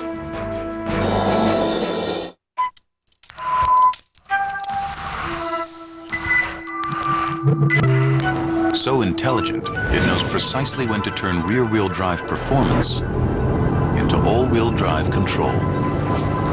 So intuitive, it's beyond machine. The all-new 306 horsepower G from Infiniti. Come see the all-new G now at the Infiniti Limited Engagement Winter Event. Are your fees out of whack with the investment service you're getting? Get them back in balance. At E-Trade, $50,000 or more gets you premium investment advice and service with access to free independent research. Be well balanced. Click, call, or visit today. Here's a radically simple suggestion from eLoan. If your adjustable mortgage rate keeps rising, maybe it's time to call eLoan at 1-800-TRY-eLoan or go to eLoan.com for a fixed-rate mortgage with one low monthly payment. eLoan. Radically simple. To enjoy lifelike, room-filling sound, you used to need large, complicated equipment. Not with the Bose Wave music system. It's barely noticeable in your room until you turn it on. You can hear everything, and it's just amazing that all that sound comes out of that little space. The sound quality was just phenomenal. Forbes FYI says you'll think you're listening to a system that costs 5 times more. Inside, Bose waveguide speaker technology delivers room-filling sound. I'll never forget it. I'll never forget the sound. It's magic. Slide a CD or MP3 CD into the Wave music system or listen to FM or AM. Connect your MP3 player or TV. Order the Wave music system with the optional multi-CD changer today and save $50. Ask about making 12 easy payments with no interest charges from Bose. Hear it risk-free for 30 days. The Bose Wave music system. Once you've heard it, everything else just doesn't measure up. There are new details tonight of the outrageous behavior of former Clinton National Security Advisor Sandy Berger. It's already been reported that Berger took highly classified documents without authorization from the National Archive. Well, now it has emerged that Berger hid some of those documents under a trailer. Kelly Arena has our report. Former National Security Advisor Sandy Berger in July 2004. When I was in the archives reviewing documents, I made an honest mistake. It is one that I deeply regret. That was before he pled guilty to mishandling classified documents.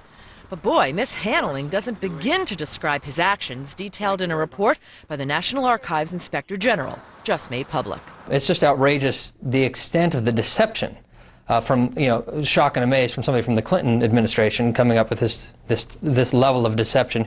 In 2003, Berger snuck papers out of the archives building, all of them describing the Clinton administration's reaction to a terrorist plot to attack in 2000.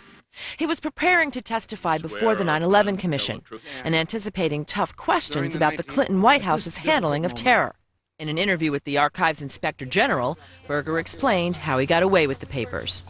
He says he walked out of the National Archives building with the documents stuffed in his pockets. It was dark, and he headed this way. He looked up and down the street, and then back at the windows of the National Archives building, then at the Department of Justice, which just happens to be across the street. There was some construction going on right about here. Berger says that he went through the security fence and he placed the documents under a construction trailer. Then he made his way back into the building to continue his work.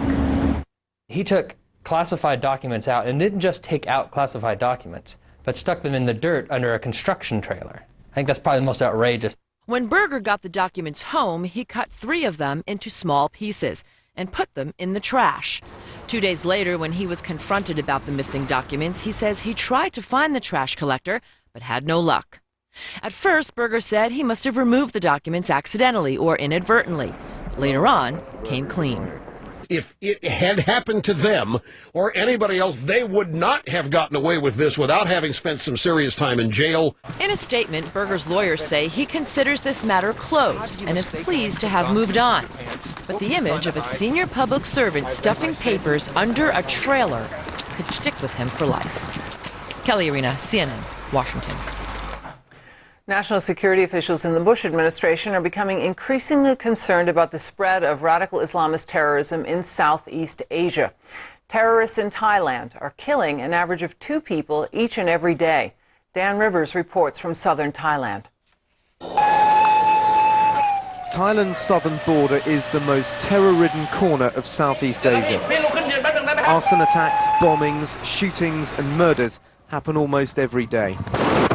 More than 1,700 people have been killed since 2004 by a shadowy group of Islamist separatists fighting the predominantly Buddhist government in Thailand.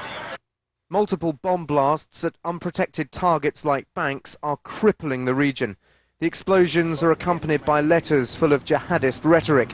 Investigators say they suggest the terrorists are becoming more radical. And some experts are worried that this local conflict could be internationalized by extremists who want to make southern Thailand the next big battleground between the West and Islam. American-made guns, Humvees and helicopters, all adding to the psychological resonance with Iraq. Thailand's army commander, a Muslim himself, reluctantly admits the Middle East may be having an effect. There might be some effect on the juveniles that may have some results in their ideology and thinking to be more aggressive. And just like in Iraq, most victims of the violence here are Muslim, accused of collaboration for working in government institutions. Killing that's getting worse. Only 2 million people live in Thailand's southern border provinces, yet staggeringly almost 2 a day are being killed in this vicious insurgency. Dan Rivers, CNN, southern Thailand. Time now for some of your thoughts. John wrote to us from New Jersey. How interesting that a day after the crackdown on the Swift & Company plant by ICE, people were lined up out the door to apply for the vacancies. So much for the rhetoric, jobs Americans won't do. And Dick in Delaware wrote to us, have we as a government sunk so low as to prosecute 2 Border Patrol agents for shooting a drug dealer illegally crossing our border? What has happened to our justice system?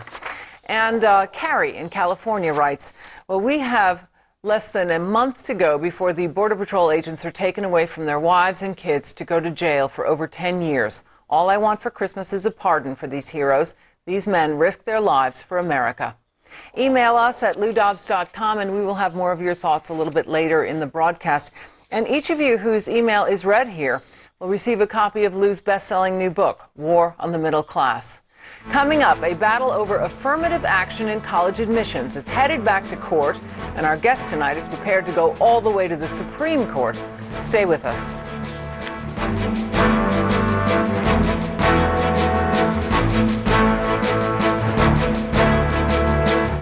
Tonight, I've got a video of radical Islamic propaganda you have to see to believe. Exposed the extremist agenda. A special Glenn Beck. Tonight, Headline News Prime at 7. Patricia Heaton. I'm the ghost of holidays past. Relax. You remember the year of the great Christmas blackout? What about the homemade gift fiasco? This week, save on new crop jumbo-size California navel oranges, 59 cents a pound. Cook's Hickory Spiral Sliced Half Ham, $1.69 a pound while supplies last. And Albertsons butter, 3 for $5. Am I doomed to repeat the past? Nah, just go to Albertsons. Albertsons, helping make your life easier. Hit a home run for the holidays with your Northwest Lake champions, Salem Kaiser Volcanoes. The Pro Shop at Volcanoes Stadium is now open every day for your convenience. You'll find great gift ideas, including championship best team ever t-shirts, sweatshirts, and caps. Plus Volcanoes jackets, shirts, caps, and collectibles, and more women's and children's clothing than ever before. Season tickets, popular 5, 10, and 19-game ticket packages, and gift cards are also available. Happy holidays from your Salem Kaiser Volcanoes.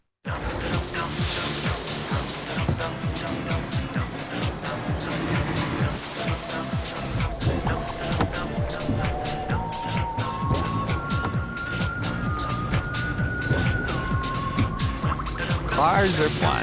Shopping for them should be too. VHICS.com.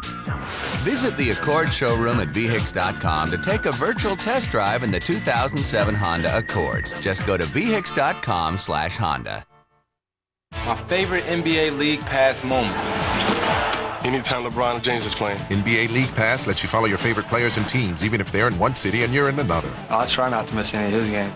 Even on the road, I just watch the NBA League Pass broadband, flip over my laptop and, I can watch it right there. You want to see the stars shine? Get NBA League Pass on digital cable. NBA League Pass on digital cable is just $199. To order, call 888-SPORTS-IN. When it comes to sports, we're on your team.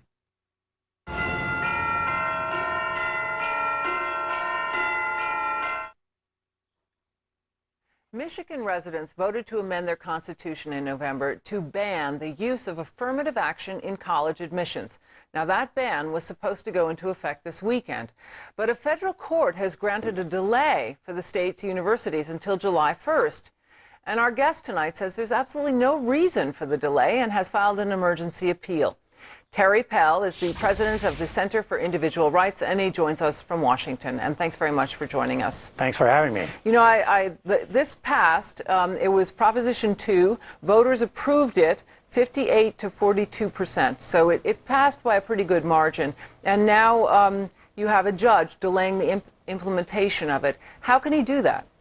Well, that's a good question.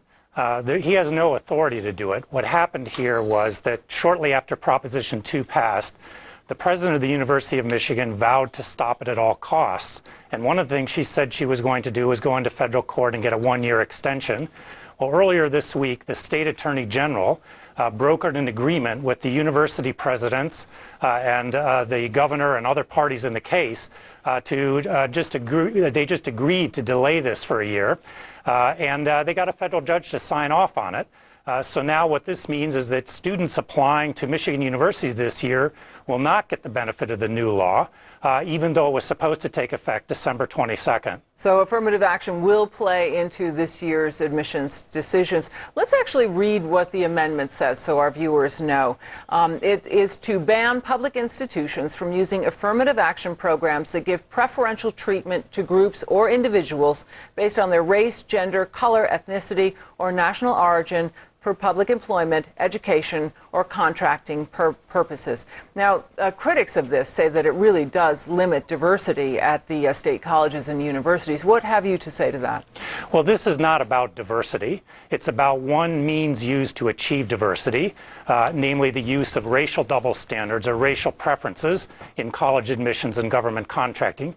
You can have diversity, but you don't need race preferences to get diversity. And what the voters said and what most reasonable people think is diversity is a good thing, but you don't need race preferences to achieve diversity. Mm-hmm. This proposition passed overwhelmingly. The colleges have basically tried to block this several times, haven't they? No, that's right. They've said that they're going to get the one-year delay. They've also gone, other allies of the university have gone into court and filed several lawsuits challenging the constitutionality of Proposition 2.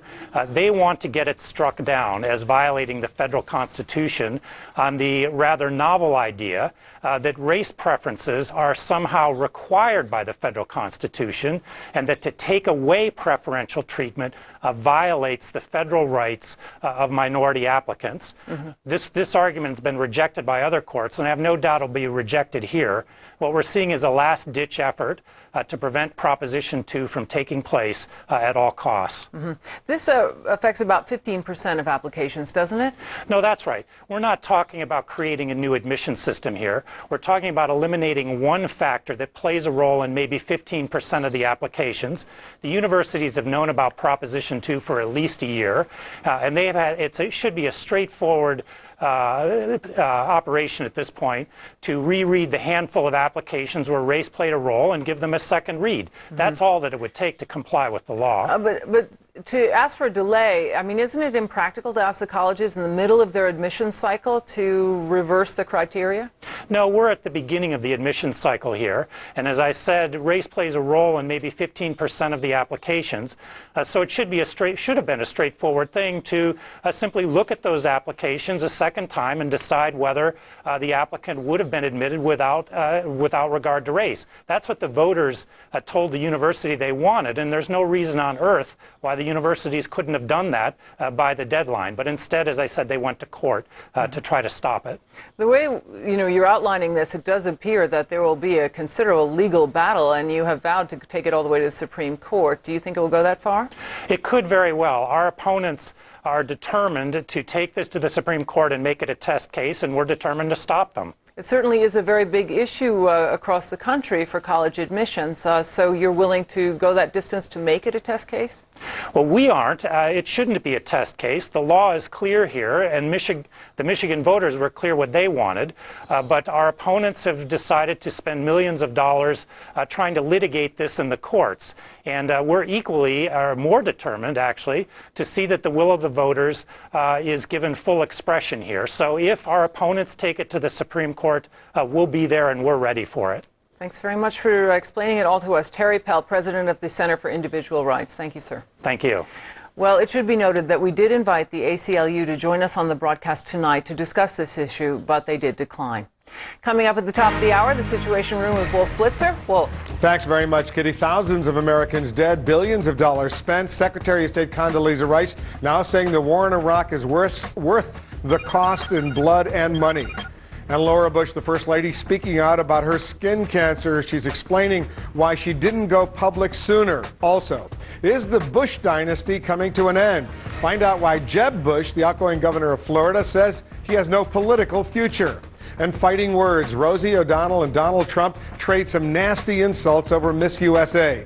We'll find out why the real estate mogul is now threatening to sue. All that coming up right here in the Situation Room. Kitty? Thanks, Wolf.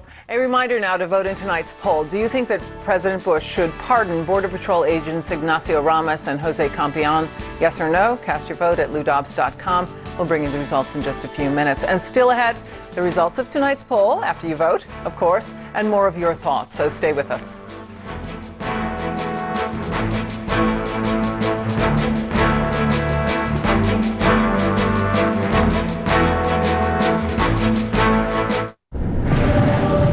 Anyone can see the obvious, but seeing the potential hidden beneath the surface takes a gift few possess. At Oppenheimer Funds, our investment experts have the talent to look beyond what is, to see the value of what can be, which is why so many investors trust us to help their retirement plans take shape. Oppenheimer Funds, the right way to invest. Carefully consider fund investment objectives, risks, charges, and expenses. Call your advisor for a prospectus with this and other fund information. Read it carefully before investing. Between my two phone bills, it's probably about $60 a month. About $150. Probably $100 a month. With Vonage, you get unlimited calls to anywhere in the U.S. and Canada, and all the cool features you could ever want are included. And it's just $24.99 a month. Call 1-800-975-4395. Act now and get a prepaid card worth $25. Spend it like cash. Vonage, the better way to phone for less. If I had ice cream, it would be like a shockwave, like a lightning bolt. If you're one of the many people who suffer from painful tooth sensitivity, you need to know about Orajel Tooth Desensitizer. Just one treatment relieves painful tooth sensitivity for a whole month. I had been using Sensodyne toothpaste, and I switched over to Orajel Tooth Desensitizer. I had no pain whatsoever. It was like a miracle. Go to sensitivitygone.com for the facts about Orajel Tooth Desensitizer. Swab it on, sensitivity gone. This product worked. It worked 100%. Money should be fat. It should be big.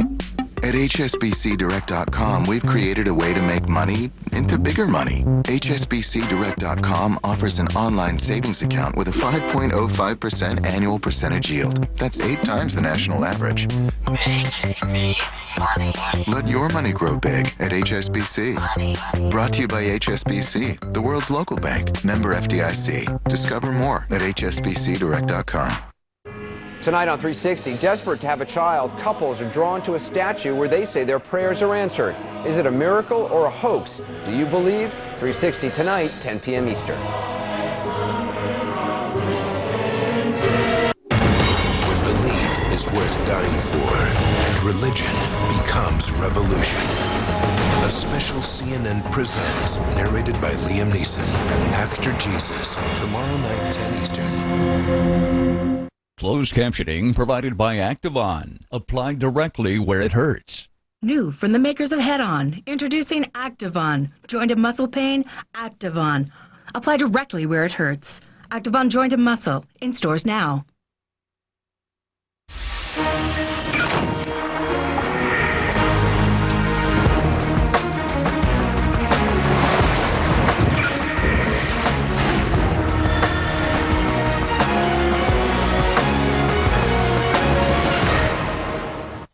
Now the results of tonight's poll. 95% of you think President Bush should pardon Border Patrol agents Ignacio Ramos and Jose Campion. A little bit more time for some of your thoughts. Alan in Washington wrote to us, the Swift & Company raids point out the real reason we need to secure our borders, to stop corporations from eroding the middle class. Dennis in Ohio, there should be a class action lawsuit against every employer who hires illegal immigrants and another against the government for aiding and abetting criminal activity by refusing to enforce our laws. Also, Ryan in New York wrote to us, how the heck does the U.S. government believe that its citizens can survive on $5.15 an hour? This number is a slap in the face of U.S. citizens. And Philip in California. Success is up to Iraq and the people. It will not depend on the number of troops, amounts of money we spend, or all the good deeds we attempt. Sometimes the best way forward is to take a step back and we really see where we are. Thanks for being with us tonight. Please join us tomorrow. For all of us here, good night from New York. The Situation Room starts right now with Wolf Blitzer. Wolf? Thanks very much, Kitty. And to our viewers, you're in the Situation Room, where new pictures and information are arriving all the time. Standing by, CNN. Their color.